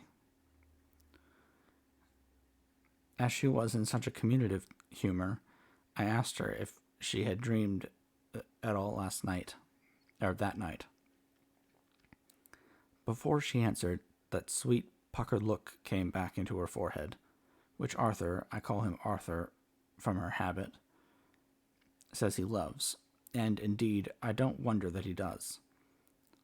That she went on in a half-dreaming kind of way, and as if trying to recall it herself. I didn't quite dream, but it all seemed to be real. I only wanted to be here in this spot. I don't know why, for I was afraid of something. I don't know what. I remember, though, I was asleep. I was asleep. Passing through the streets and over the bridge, a fish leaped as I went by, and I leaned over to look at it, and heard a lot of dogs howling. The whole town seemed as if it must be full of dogs, all howling at once. as I went up the steps. Then I had a vague memory of something large and dark with red eyes, just as we saw in the sunset, and something very sweet and very bitter all around me at once. And then I seemed sinking into deep green water, and there was singing in my ears, as I have heard there is to drowning men. And then everything seemed passing away from me. My soul seemed to go out from my body and float about the air. I seemed to remember that once the West Lighthouse was right out under me, and there was a sort of agonizing feeling, as if I were in an earthquake. And I came back and found you shaking my body. I saw you do it before I felt you.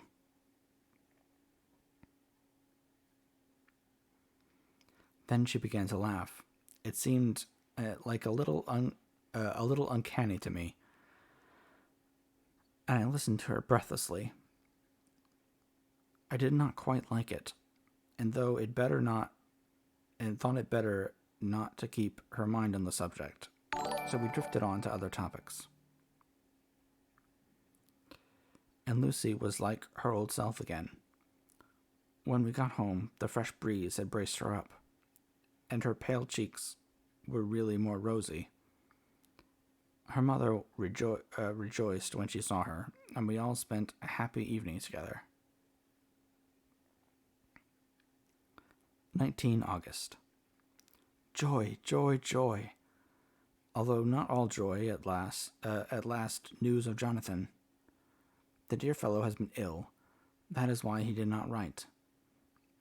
I am not afraid to think or say it, now that I know. Mr. Hawkins sent me on the letter, and wrote himself, oh, so kindly. I am to leave in the morning and go over to Jonathan, and to help nurse him if necessary, and to bring him home. Mr. Hawkins says it would not be a bad thing if we were to be married out there. I have cried over the good sister's letter, till I can feel it wet against my bosom, where it lies. It is of Jonathan, and must be next my heart, for he is in my heart. My journey is all mapped out, and my luggage ready. I am only taking one change of dress. Lucy will bring my trunk to London, and keep it till I send for it. For it may be that I must write no more.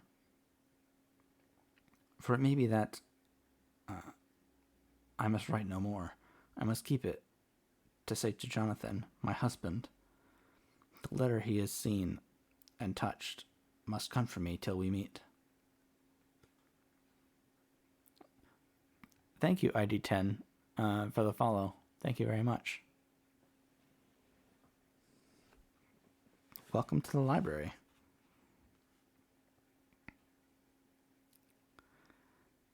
Letter from Sister Agatha, Hospital of St. Joseph and St. Mary, Budapest, to Miss Wilhelmina Murray. 12 August.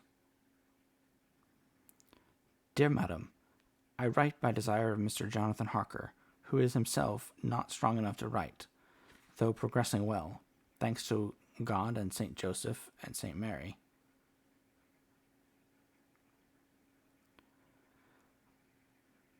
He has been under our care for nearly 6 weeks, suffering from a violent brain fever. He wishes me to convey his love, and to say that by this post I write for him to Mr. Peter Hawkins, Exeter, to say with his dutiful respects that he is sorry for his delay, and that all of his work is completed. He will require some few weeks' rest in our sanatorium in the hills, but will then return. He wishes me to say that he has not sufficient money with him, and that he would like to pay for his staying here so that others who need shall not be wanting for help. Believe me, yours. Believe me. Believe me, your husband isn't dead. Believe me, yours, with sympathy and all blessings, Sister Agatha. P.S. My patient being asleep, I open this to let you know something more. He has told me all about you, and that you are shortly to be his wife. All blessings to you both. He has had some fearful shock, says our doctor, and in his delirium his ravings have been dreadful, of wolves and poison and blood, of ghosts and demons, and I fear to say of what. Be careful with him always, that there may be nothing to excite him of this kind for a time to come. The traces of such an illness as his do not lightly die away. We should have written long ago, but we knew nothing of his friends, and there was on him nothing that anyone could understand. He came in the train from Klausenburg, and the guard was told by the station master that he rushed into the station shouting for a ticket home. Seeing from his violent demeanor that he was English,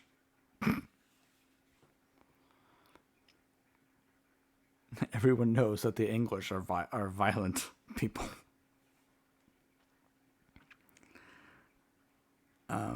Seeing from his violent demeanor that he was English, they gave him a ticket for the furthest station on the way thither that the train reached. Be assured that he is well cared for. He has won all hearts by his sweetness and gentleness. He is truly getting on well, and I have no doubt will in a few weeks be all himself. But be careful of him for safety's sake.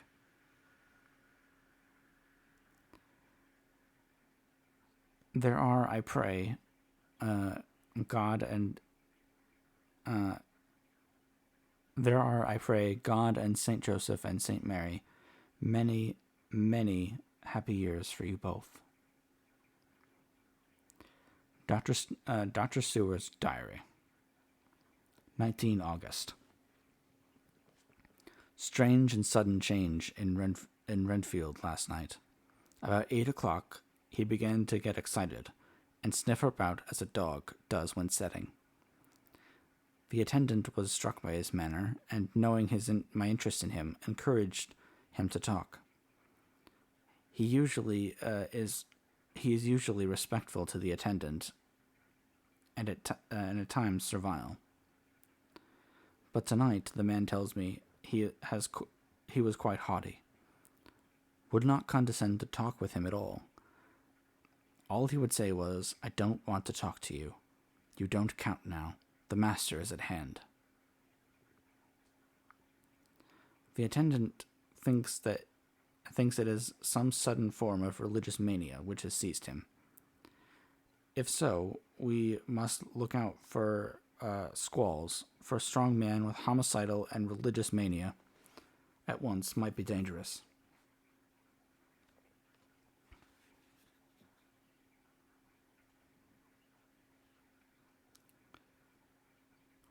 The combination is a dreadful one. At 9 o'clock, I visited him myself. His attitude to me was the same as that to the attendant. In his sublime self-feeling, the difference between myself and the attendant seemed to him as nothing. It looks like religious mania, and he will soon think that he himself is God. These infinitesimal distinctions between man and man are too paltry for an omnipotent being. How these madmen give themselves away! The real God taketh heed lest a sparrow fall. But the God created from human vanity,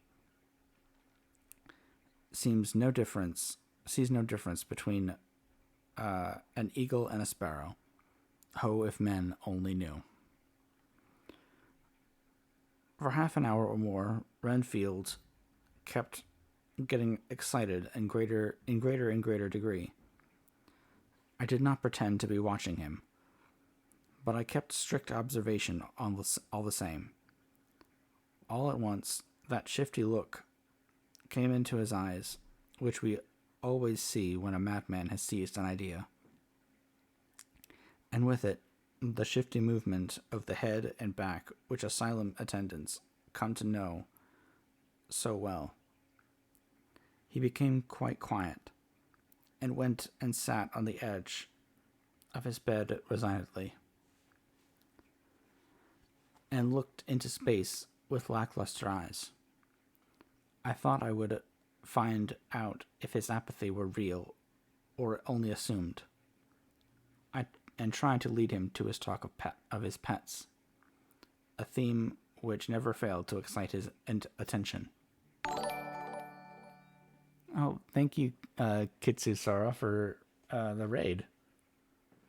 Thank you very much. Hi, everyone. I'm Emrys, the Fae Librarian, and we're reading Dracula right now.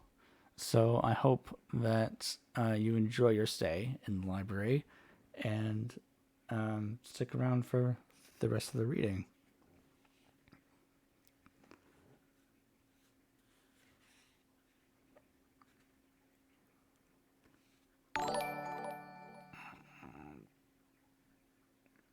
At first, he made no reply, but at length said testily, Bother them all. I don't care a pin about them. What? I said. You don't mean to tell me that you don't care about your spiders. Spiders at present are his hobby, and the notebook is filling up columns with small figures. To this he answered enigmatically, The bride maidens rejoice the eyes that wait the coming of the bride. But when the bride draweth nigh, then the maidens shine not to the eyes that are filled.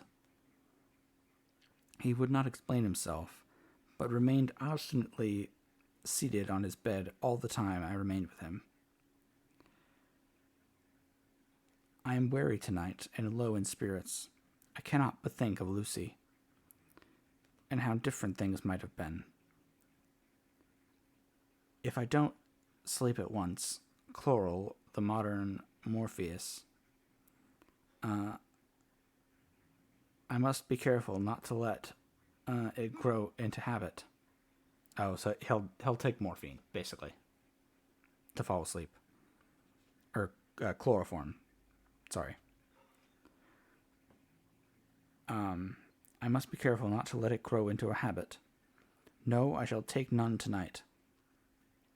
I have thought of Lucy, and I shall not dishonor her by mixing the two. If need be, tonight shall be sleepless.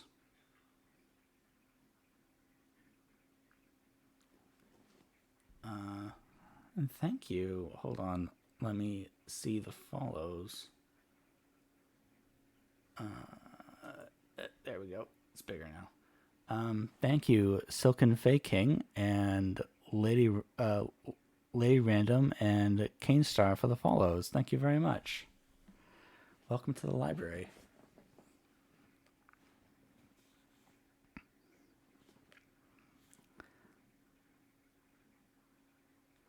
Later.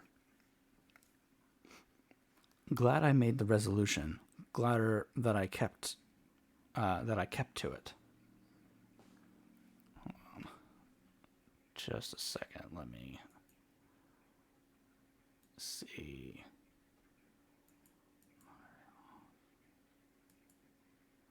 Okay, maybe. Okay. Sorry. Hold on. Glad I made the resolution. Gladder that I kept to it.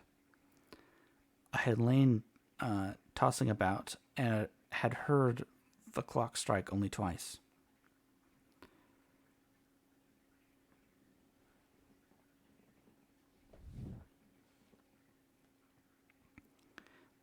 when the night watchman came to me, sent up from the ward,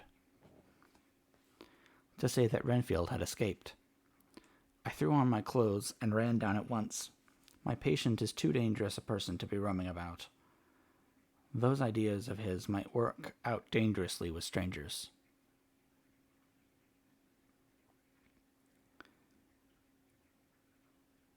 The attendant was waiting for me. He said he had seen him not 10 minutes before, seemingly asleep in his bed, when he had looked through the observation trap in the door. His attendant was called by the sound of the window being wrenched out. He ran back and saw his feet disappear through the window, and had at once sent up for me. He was only in his night gear, and cannot be far off. The attendant thought it would be more useful to watch where he should go than to follow him, as he might lose sight of him whilst getting out of the building by the door. He is a bulky man, and couldn't get through the window. I am thin, so with his aid I got out, but feet foremost, and as we were only a few feet above ground, landed unhurt. The attendant told me the patient had gone to the left, and had taken a straight line, so I ran as quickly as I could.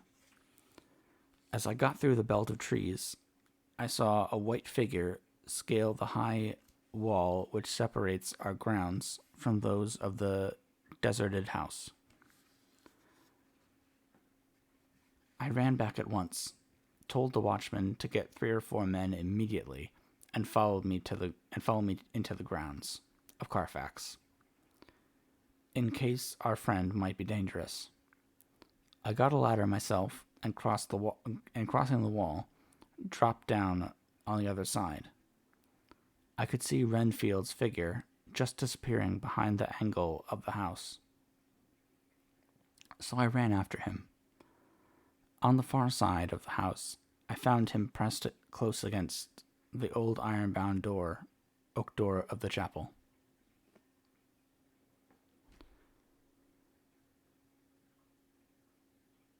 He was talking apparently to someone, but I was afraid to go near enough to hear what he was saying, lest I might frighten him, and he should run off. Chasing an errant swarm of bees is nothing to following a naked lunatic when the fit of escaping is upon him. After a few minutes, however, I could see that he did not take note of anything around him, and so ventured to draw nearer to him. The more so my men had now crossed the wall, and were closing him in. I heard him say, "I am here to do your bidding, master. I am your slave, and you will reward me, for I shall be faithful. I have worshipped you long and afar off. Now that you are near, I await your commands, and you will not pass me by. Will you, dear master, in your distribution of good things?" He is a selfish old beggar anyhow. He thinks of the loaves and fishes even when he believes he is in a real presence. His manias make a startling combination. When we closed in on him, he fought like a tiger. He is immensely strong, for he was more like a wild beast than a man. I never saw a lunatic in such a paroxysm of rage before, and I hope I shall not again. It is a mercy that we have found out his strength and his danger in good time. With strength and determination like this, he might have done wild work before he was caged. He is now safe, at any rate. Jack Shepherd himself couldn't get free from the strait waistcoat that keeps him restrained, and he's chained to the wall in the padded room. His cries are at times awful, but the silences that follow are more deadly still, for he means murder in every turn and movement. Just now he spoke coherent words for the first time. I shall be patient, master. It is coming, coming, coming. So I took the hint and came to. I was too excited to sleep, but this diary has quieted me, and I feel I shall get some sleep tonight. So I just want to pause here for a second and talk about how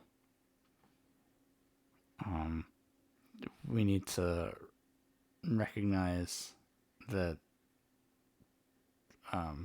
Bram Stoker is dealing with a lot of he's in a time when mental health isn't it's not an understood aspect of psychology. It's not an fixing or like dealing with mental health is not a thing that people in his time did. They just kind of threw anyone they thought was mentally ill and threw them in an asylum and didn't really do anything to help them. So, yeah, that's not great. Anyway, I wanted to make that aside because this is an old book and it's got a lot of terrible things going on in it for a lot of different groups of people.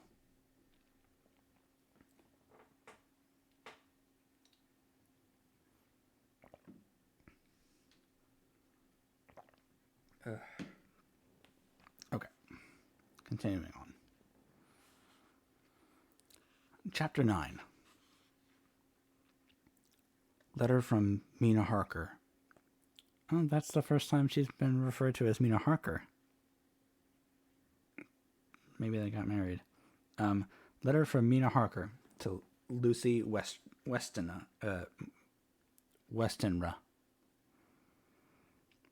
Budapest, 24 August.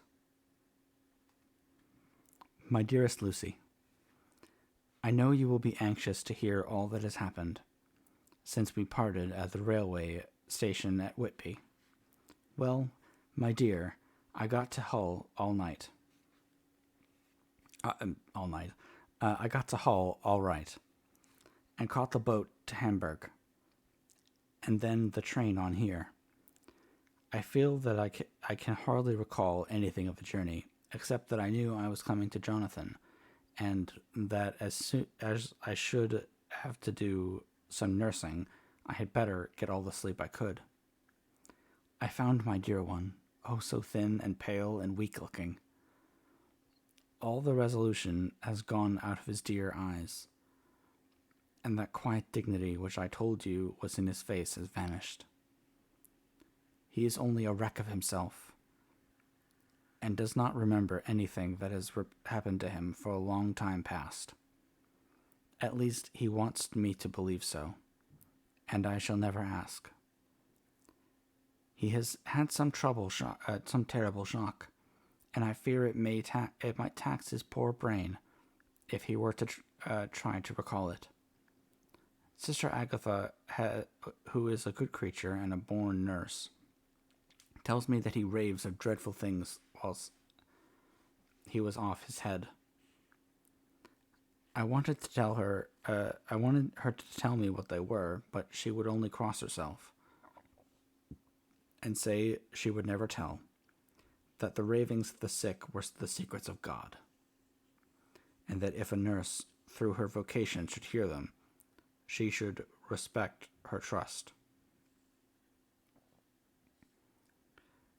She is a sweet, good soul, and the next day, when she saw I was troubled, she opened up the subject again, and after saying that she could never mention what my poor dear raved about, added, I could tell you this much, my dear, that it is not about anything which he has done wrong himself, and you, as his wife-to-be, have no cause to be concerned.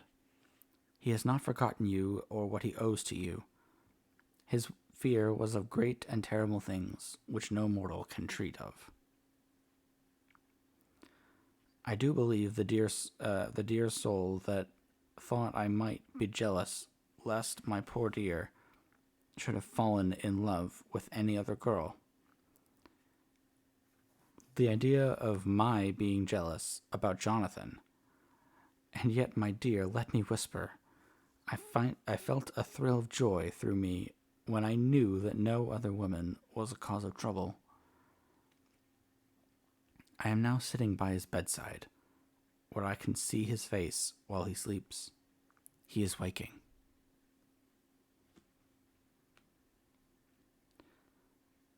When he woke, he asked me for his coat, as he wanted to get something from the pocket. I asked Sister Agatha, and she brought all his things. I saw that amongst them was his notebook, and was going to ask him to let me look at it, for I knew then that I might find some clue to his trouble. But I suppose he must have seen my wish in my eyes, for he sent me over to the window, saying he wanted to be quite alone for a moment. Then he called me back. When I came, he had his hand over the notebook, and said to me very solemnly, "Wilhelmina." I knew then that he was deadly earnest. That he was in deadly earnest. For he has never called me by that name since he asked me to marry him. You know, dear, my ideas of the trust between husband and wife. There should be no secret, no concealment. I have had a great shock, and when I try to think of what it is, I feel my head spin around. I do not know if it was all real or the dreaming of a madman. You know, I have had brain fever, and that is to be mad. The secret is here, and I do not want to know it. I want to take up my life here, with our marriage. For my dear, we had decided to be married as soon as the formalities are complete. Are you willing, Wilhelmina, to share my ignorance? Here is the book. Take it and keep it. Read it if you will, but never let me know. Unless, indeed, some solemn duty should come upon me to go back to bitter hours, asleep or awake, sane or mad, recorded here. He fell back exhausted, and I put the book under his pillow and kissed him. I had asked Sister Agatha to beg Superior to let our wedding be this afternoon, and I am awaiting her reply. She has come and told me that the chaplain of the English Mission Church has been sent for. We are to be married in an hour or so after Jonathan awakes.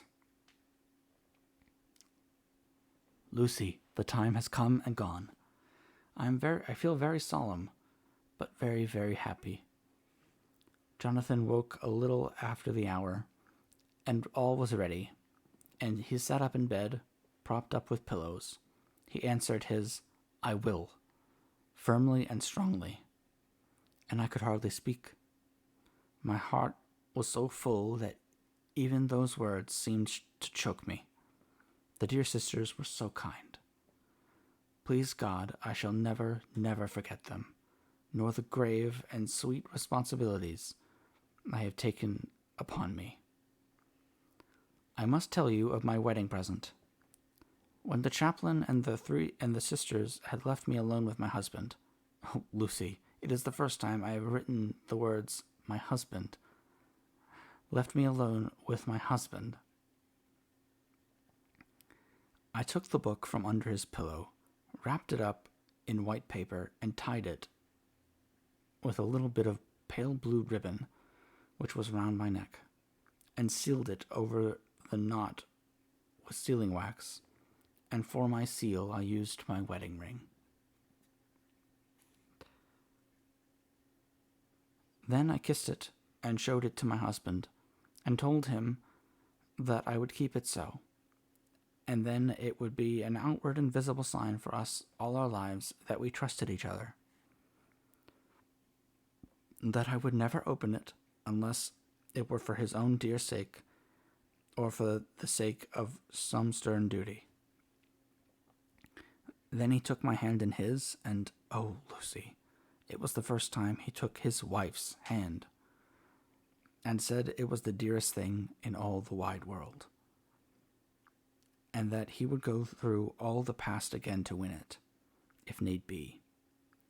The poor dear meant to have said a part of the past, but he cannot think of time yet, and I shall not wonder if at first he mixes up not only the month, but the year.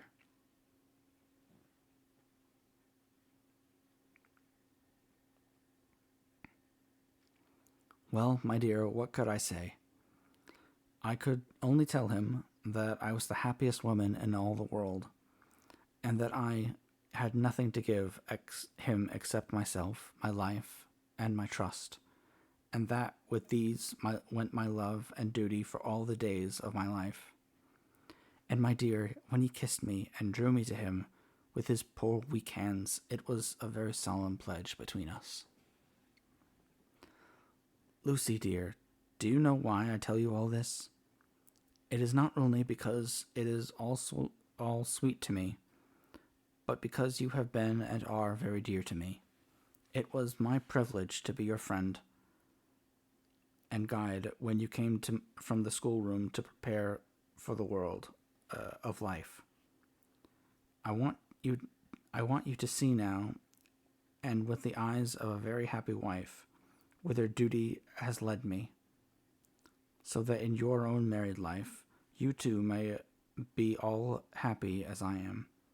My dear, please, Almighty God, with your life may all it promises a long day of sunshine, with no harsh wind, no forgetting duty, no distrust. I must not wish you no pain, for that can never be. But I do hope you will always be as happy as I am now. Goodbye, my dear. I shall post this at once, and perhaps write you very soon again. I stop, for Jonathan is waking. I must attend to my husband. Your ever-loving Mina Harker. Letter from Lucy Westenra to Mina Harker. Whitby, 30 August. My dearest Mina, oceans of love and millions of kisses, and may you soon be in your own home with your husband. I wish you could be coming home soon enough to stay with us here. The strong air would soon restore Jonathan. It has quite restored me. I have an appetite like a cormorant, am full of life, and sleep well. You will be glad to know that I have quite given up my walking and sleep. I think I have not stirred out of my bed for a week. That is when I once got into it at night. Arthur says I am getting fat. By the way, I forgot to tell you that Arthur is here. We have such walks and drives and rides and rowing and tennis and fishing together. And I love him more than ever. He tells me that he loves me more, but I doubt that. For at first, he told me that he couldn't love me more than he did then. But this is nonsense. There he is, calling to me. So no more just at present, from your loving Lucy. P.S. Mother sends her love. She seems better, poor dear. P.P.S. We are to be married on 28 September. Dr. Stewart's Diary. 20 August. The case of Renfeld grows even more interesting. He has now so far quieted that there are spells of cessation from his passion. For the first week after his attack, he was perpetually violent. Then one night, just as the moon rose, he grew quiet and kept murmuring to himself, "Now I can wait. Now I can wait." The attendant came to tell me, so I ran down at once to have a look at him. He was still in the straight waistcoat and in the padded room, but the suffused look had gone from his face, and his eyes had something of their old pleading, I might almost say cringing, cringing softness. I was relieved. The attendants hesitated, but finally carried out my wishes without protest. It was a strange thing from that the patient had humor enough to see their distrust, for coming close to me, he said in a whisper, all the while looking furtively at them, "They think I could hurt you. Fancy me hurting you, the fools." It was soothing somehow to the feelings to find myself dissociated, even in the mind of this poor madman, from the others. But all the same, I do not follow his thought. Am I to take it that I have anything in common with him, so that we are, as it were, to stand together? Or has he to gain from me some good so stupendous that my well-being is needful to him? I must find out later on. Tonight he will not speak. Even the offer of a kitten or even a full-grown cat will not tempt him. He will only say, "I don't take any stock in cats. I have more to think of now, and I can wait. I can wait." After a while, I left him. The attendant tells me that he was quiet until just before dawn, and that then he began to get uneasy, and at length violent, until at last he fell into a paroxysm, which exhausted him so that he swooned into a sort of coma. 3 nights as the same thing happened, violent all day, then quiet from moonrise to sunrise. I wish I could get some clue to the cause. It would almost seem as if there was some influence which came and went. Happy thought. We shall tonight place sane wits against mad ones. He escaped before without our help. Tonight he shall escape with it. We shall give him a chance, and have the men ready to follow in case they are required. Oh, thank you, Jotun Red Wolf. Thank you for the raid.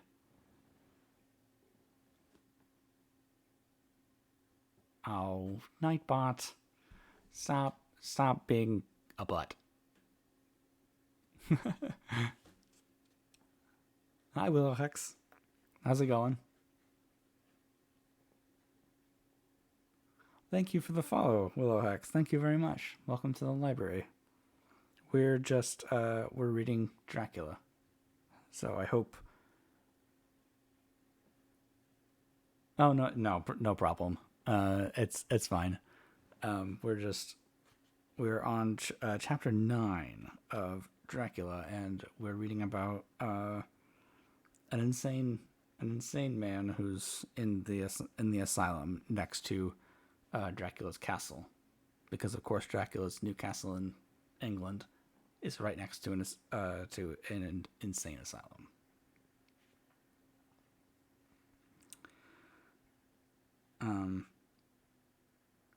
So yeah.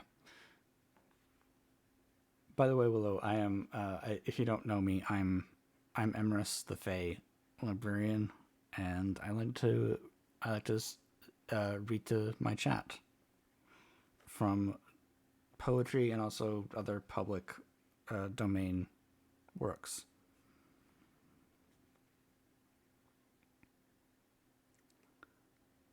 23 August.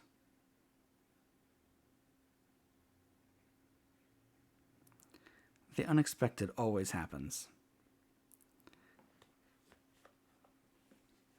How well the Disraeli life, new life. Our bird, when he found the cage open, would not fly, so all our subtle arrangements were for naught. At any rate, we have proved one thing, that the spells of quietness last a reasonable time. We shall in future be able to ease his bonds for a few hours each day. I have given orders to the night attendant merely to shut him in the padded room, when once he is quiet, until an hour before sunrise. The poor soul's body will enjoy the relief, even if his mind cannot appreciate it. Hark, the unexpected again. I am called. The patient has once more escaped.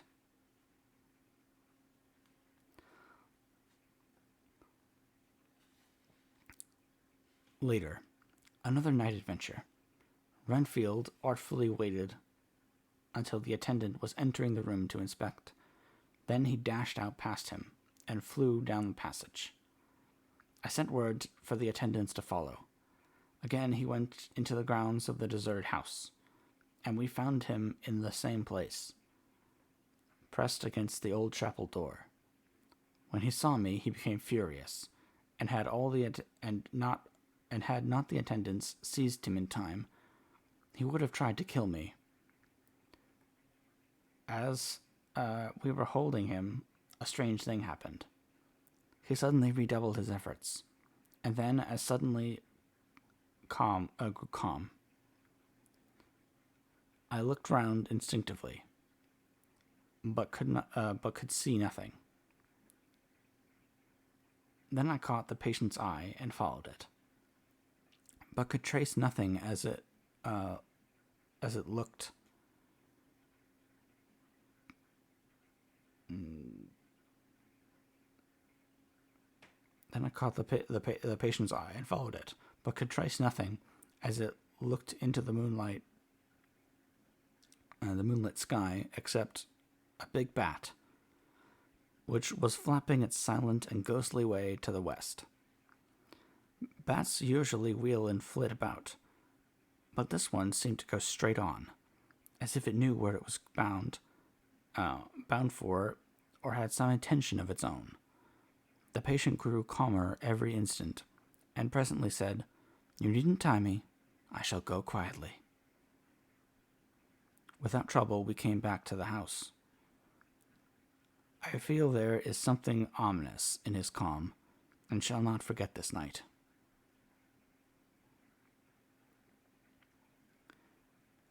Lucy Westenra's Diary. Hillingham, 24 August. I must imitate Mina, and keep writing things down. Then we can have long talks when we do meet. I wonder when it will be. I wish she were with me again, for I feel so unhappy. Last night I seemed to be dreaming again, just as I was at Whitby. Perhaps it is the change of air, or getting home again.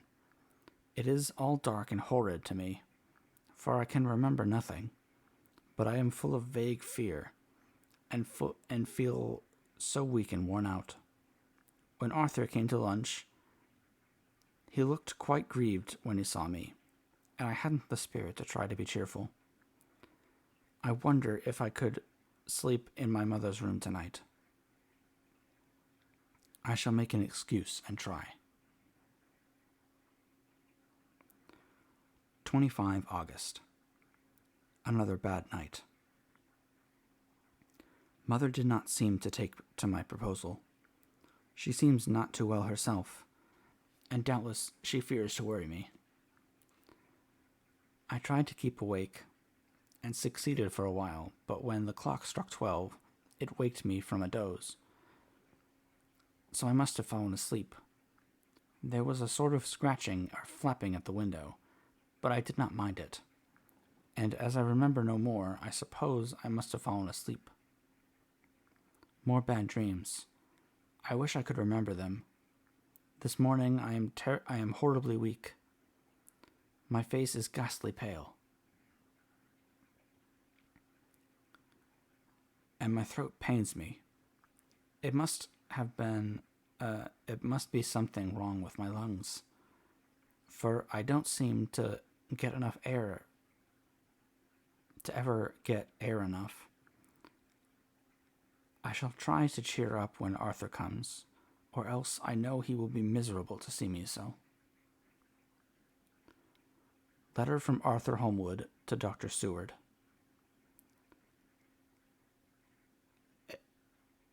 Albemarle Hotel, 31 August. My dear Jack, I want you to do me a favor. Lucy is ill. That is, she has no special disease, but she looks awful, and is getting worse every day. I have asked her if there is any cause. I do not dare to ask her mother, for to disturb the poor lady's mind about her daughter in her present state of health would be fatal. Mrs. Westenra has confided to me that her doom is spoken. Disease of the heart, though poor Lucy does not know it yet. I am sure that there is something preying on my dear girl's mind. I am almost distracted when I think of her. To look at her gives me a pang.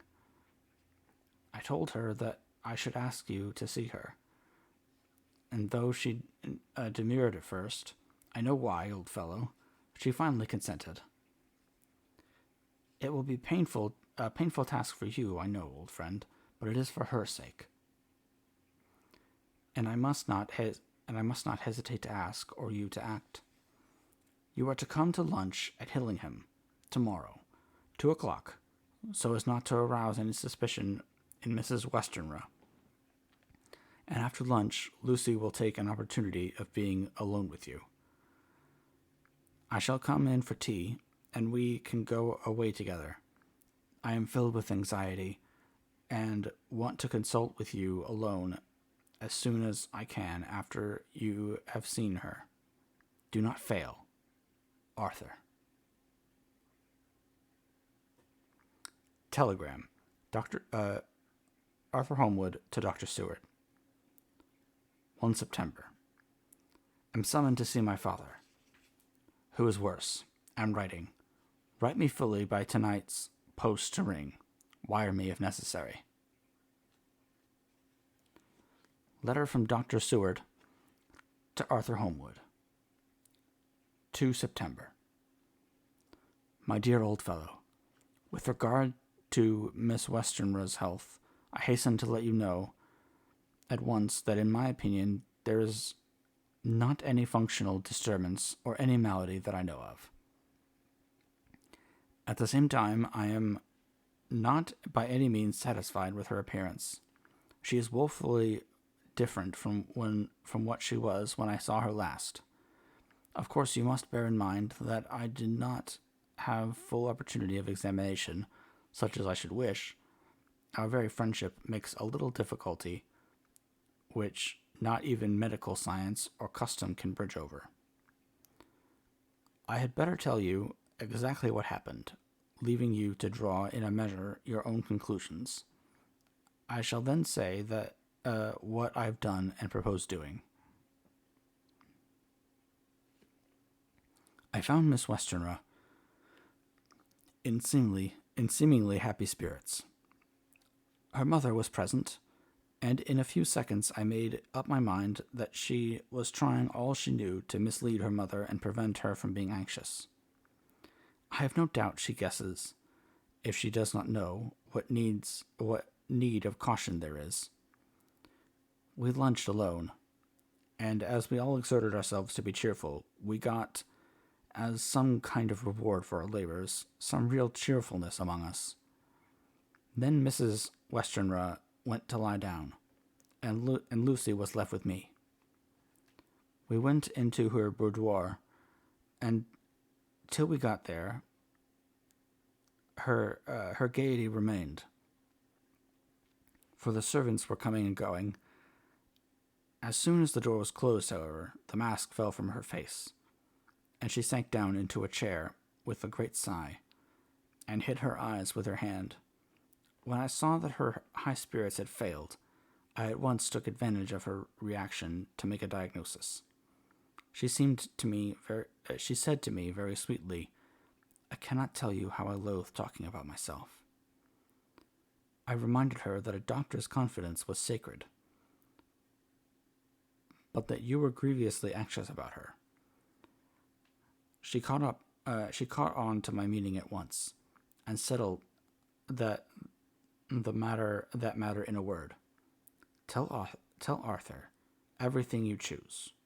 I do not care for myself, but all for him. So I am quite free. I could easily see that she is somewhat bloodless, but I could not see the usual anemic signs, and by chance I was actually able to test the quality of her blood, for in opening a window which was a stiff, a cord gave way, and she cut her hand slightly with broken glass. It was a slight matter in itself, but it gave me an evident chance, and I secured a few drops of the blood and have analyzed them. The qualitative analysis gives a quite normal condition and shows, I should infer, in itself a vigorous state of health.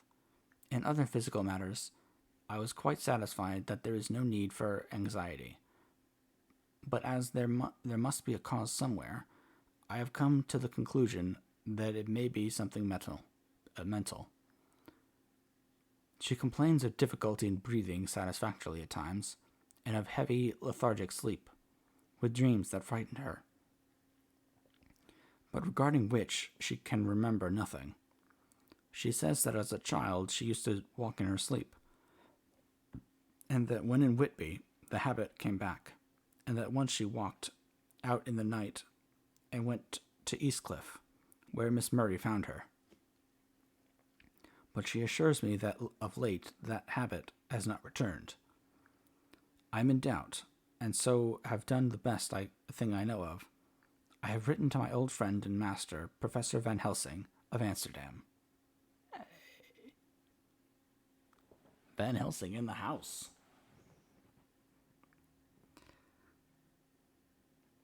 Is he going to be played by Hugh Jackman? I hope so.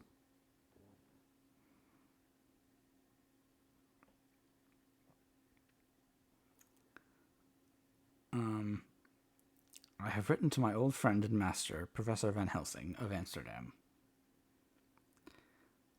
who knows as much about obscure diseases as anyone in the world. I have asked him to come over, and as you have told me that all things were to be at your charge, I have mentioned to him who you are and your relation to Miss Westerner.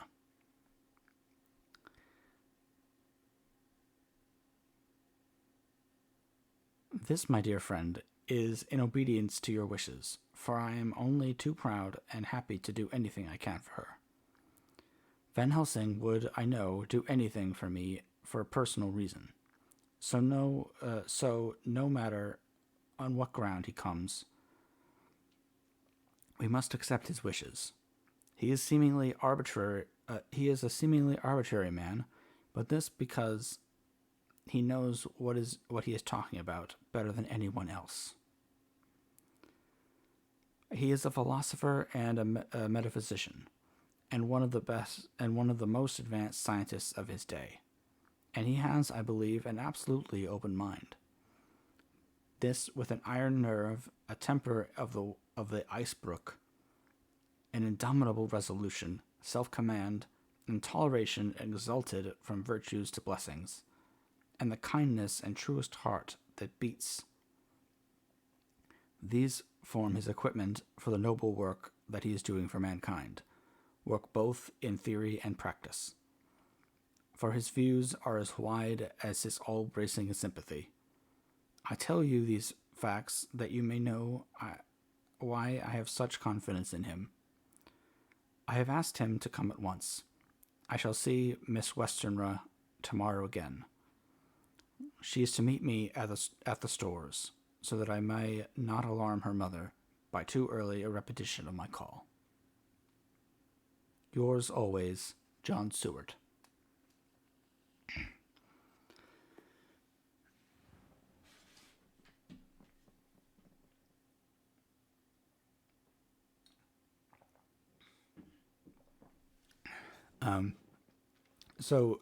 For those of you who may not have been to either the last or the previous reading before that, Dr. Seward is he's an old friend of Homewood, and actually is one of three people, including Homewood, who on the same day proposed to marry Lucy. So it's a little bit awkward for him to be treating her as a doctor, but we're going with it.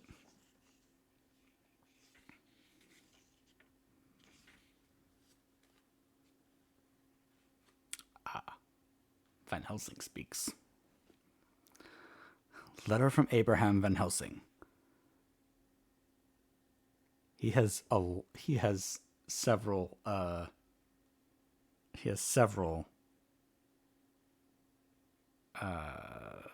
degrees, apparently. Letter from Abraham Van Helsing, MD, DPH, DLit, etc., etc. To Dr. Seward. 2 September. My good friend, when I have received your letter, I am already coming to you. By good fortune, I can leave just at once, without wrong to any of those who have trusted me. Were fortune other, then it were bad for those who have trusted, for I come to my friend when he call me to aid those he holds dear. Tell your friend that when that time you suck from my wound as swiftly the poison of the gangrene from the knife that our other friend, too nervous, let slip. You did more for him when he wants my aids, and you call for them than all his great fortune could do. That was a weird sentence. But it is pleasure added to him to do for him, your friend. It is to you that I come.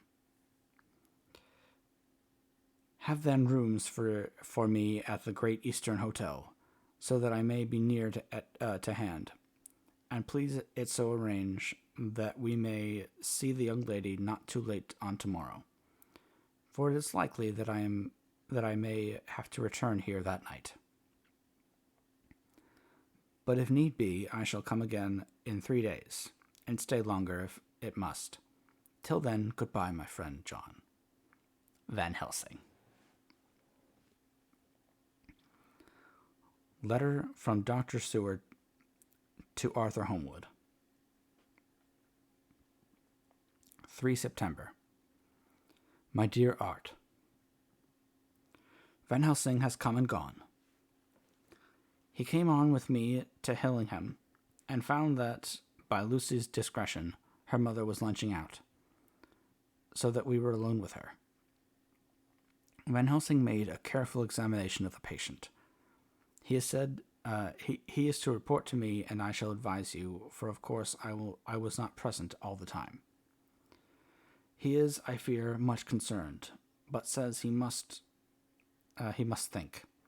When I told him of our friendship and how you trust me in the matter, he said, "You must tell him all you think.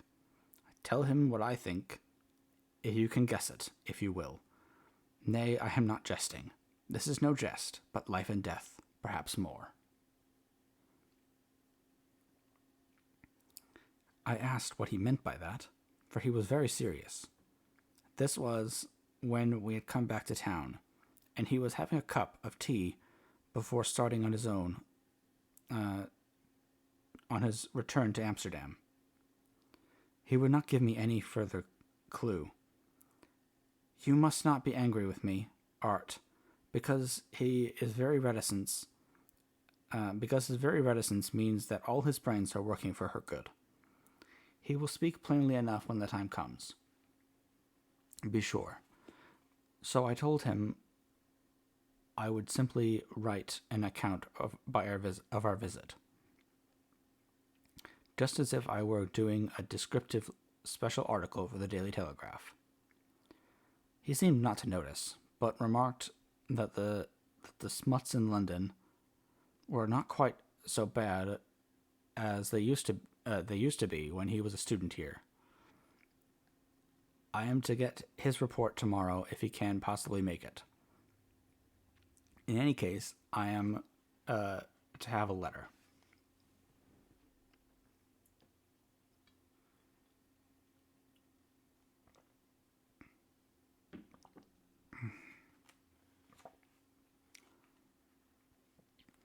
Well, as to the visit, Lucy was more cheerful than on the day I first saw her, and certainly looked better. She had lost something of the ghastly look that so upset you, and her breathing was normal. She was very sweet to the professor, as she always is, and she tried to make him feel at ease, though I could see that the poor girl was making a hard struggle for it. I believe Van Helsing saw it too, for I saw the quick look under his bushy brows that I knew of old. Then he began to chat of all things except ourselves, and diseases, and with such an infinite geniality that I could see Lucy's pretense of animation merge into reality. Then, without any seeming change, he brought the conversation gently round to his visit, and suavely said, "My dear young miss, I have the so great pleasure, because you are so much beloved. That is much, my dear. Ever were there that which I do not see. They told me you were down in the spirit, and that you were of a ghastly pale. To them I say, poof!" And he snapped his fingers at me and went on. "But you and I shall show them how wrong they are. How can he," and he pointed at me with the same look and gesture as that which he pointed at me out to his class, on, or rather after, a particular occasion which he never fails to remind me of, "know anything of young ladies? He has his madams to play with, and to bring them back to happiness, and to those that loved them. It is much to do, and but there are rewards, in that we can bestow such happiness. But the young ladies, he has no wife nor daughter, and the young do not tell themselves to the young, but to the old, like me, who have known so many sorrows and the causes of them. So, my dear, we will send him away to smoke the cigarette in the garden, whilst you and I have a little talk, all to ourselves." I took the hint and strolled about, and presently the professor came to the window and called me in. He looked grave, but said, "I have made careful examination, but there is no functional cause. With you, I agree that there has been some blood loss. There has been much blood loss. It has been, but is not. But the conditions of her are in no way anemic.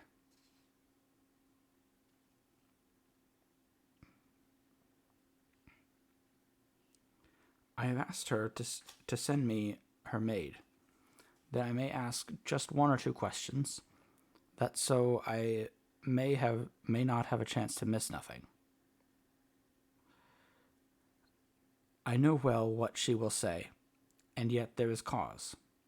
There is always cause for everything. I must go back home and think. You must send me the telegram every day, and if there be cause, I shall come again. The disease, for not to be all well is a disease, interests me. And this sweet young dear, she interests me too. She charmed me, and for you, if not for you or disease, I come. As I tell you, he would not say a word more, even when we were alone. And so now, Art, you know all I know. I shall keep stern watch. I trust your poor father is rallying. It must be a terrible thing to you, my dear old fellow, to be placed in such a position between two people who are so dear to you. I know your idea of duty to your father, and you are right to stick to it, but if need be, I shall send you word to come at once to Lucy, so do not be over anxious unless you hear from me.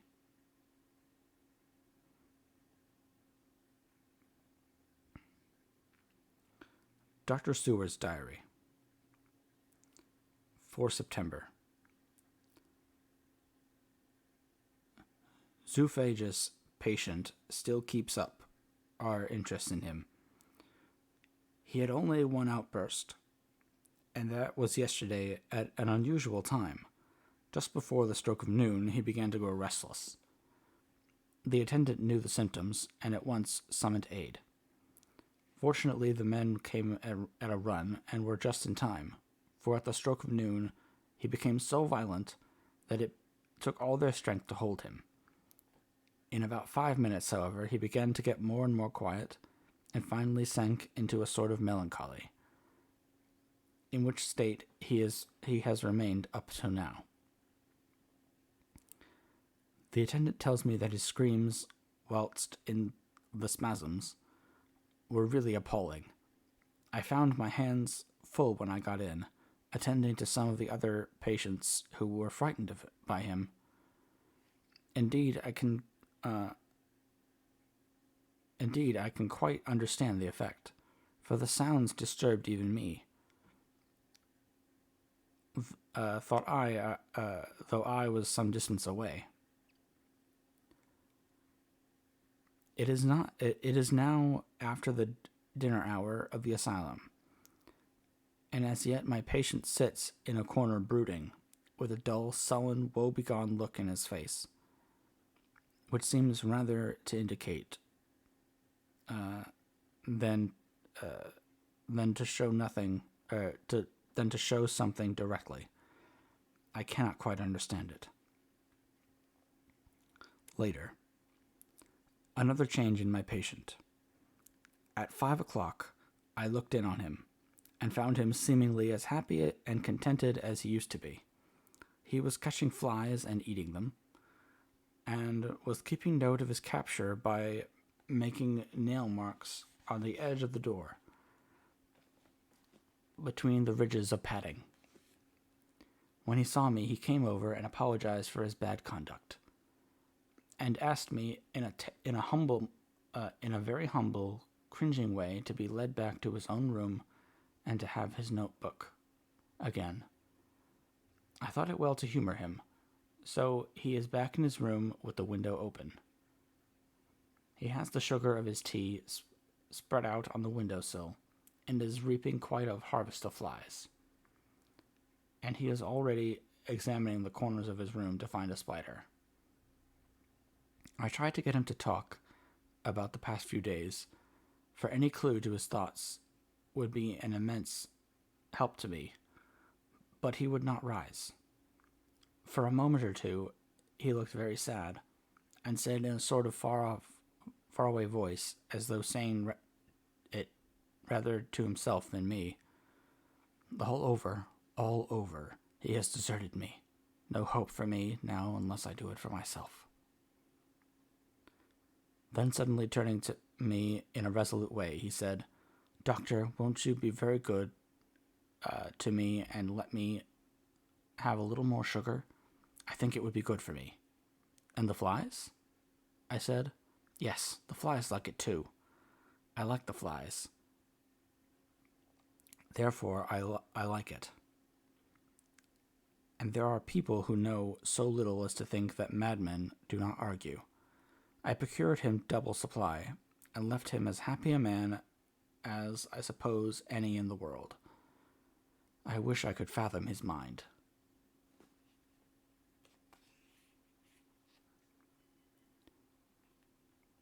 Midnight. Another change in him. I had been to see Miss Westenra, whom I found much better, and had just returned, and was standing at our own gate, looking at the sunset, when once more I heard him yelling. As his room is on this side of the house, I could hear it better than in the morning. It was a shock to me.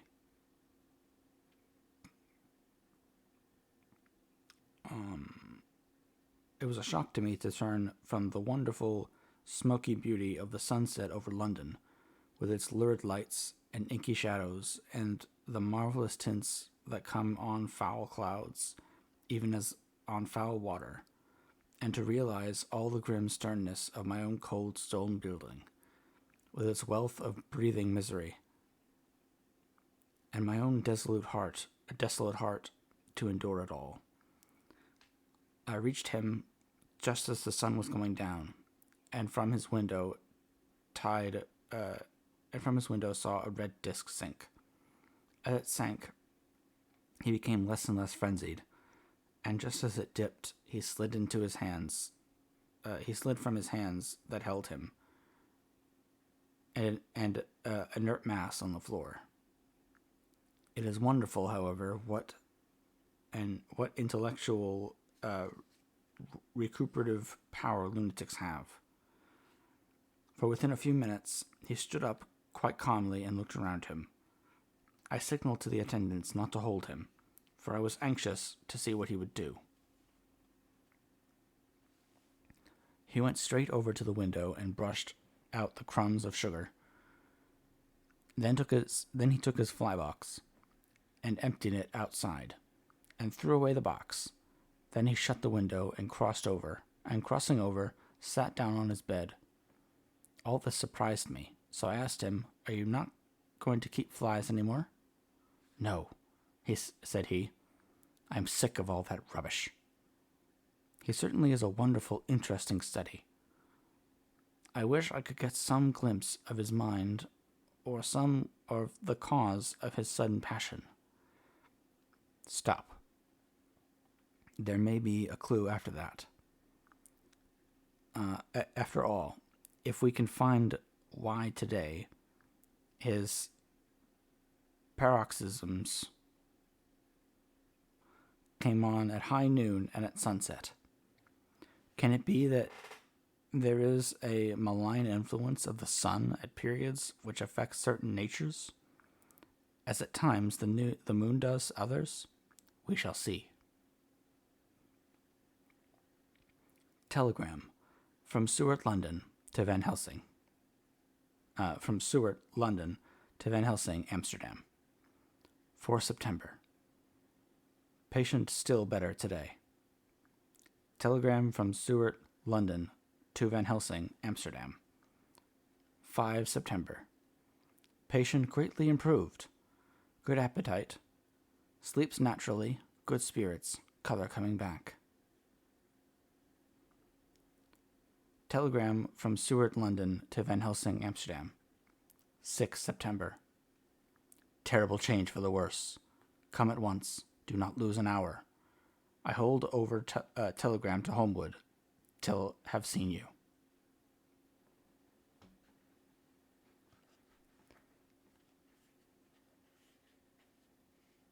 And I think we are going to stop there for the night. Because we've been going reading for almost 3 hours, and my throat is getting a little scratchy. So, I hope that you all enjoyed the reading. Thank you very much for hanging out with me and listening while I read. And thank you again for all of the follows and the raids from Jotun Red Wolf and Sophia and Kitsu. Thank you very much. I appreciate you all so much. And tonight is a really special stream for me because it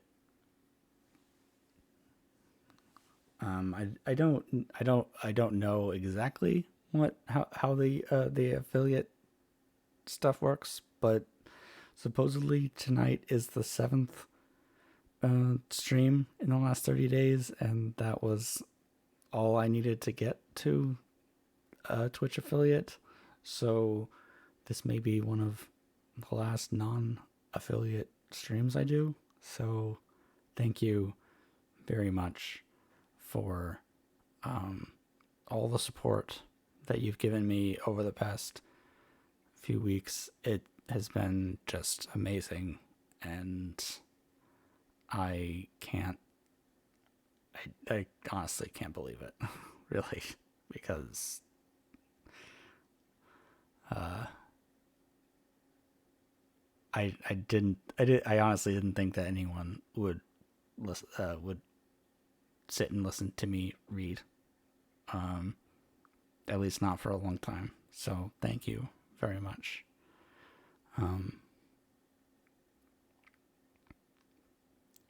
But yeah, I hope that you guys have a good rest of your night, and a good rest of your weekend. I don't know.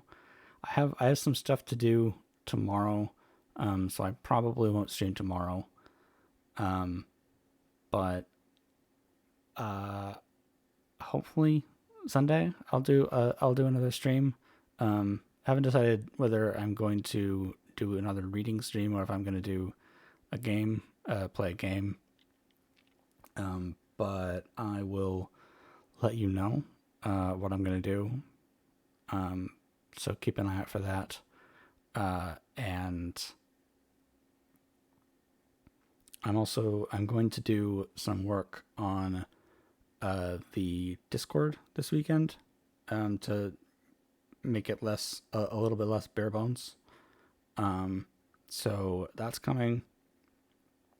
And also I'm gonna bonk Nightbot so it doesn't bonk you guys so much. There were a bunch of people that shouldn't have gotten bonked by Nightbot, so I'm sorry about that. But yeah, I had a really fun stream tonight. So thank you for coming along and letting me read to you. And I think that we're going to find someone to raid, and then I will say goodnight.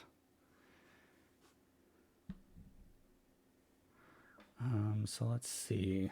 Let's see here.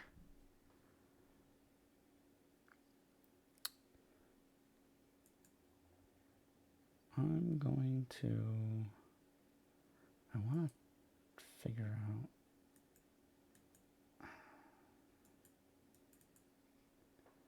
How come... Okay, let's see who we can raid. Who is online?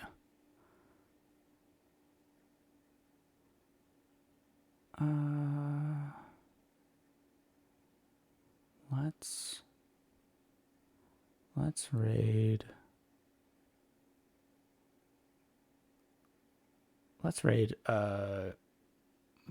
Mind VT, the fairy queen.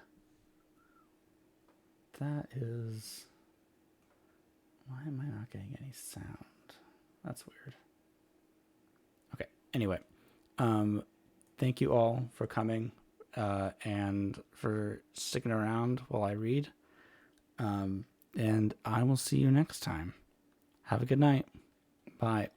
And, well, not really bye right now. I'm starting to read, but you know what I mean. Okay. Mine.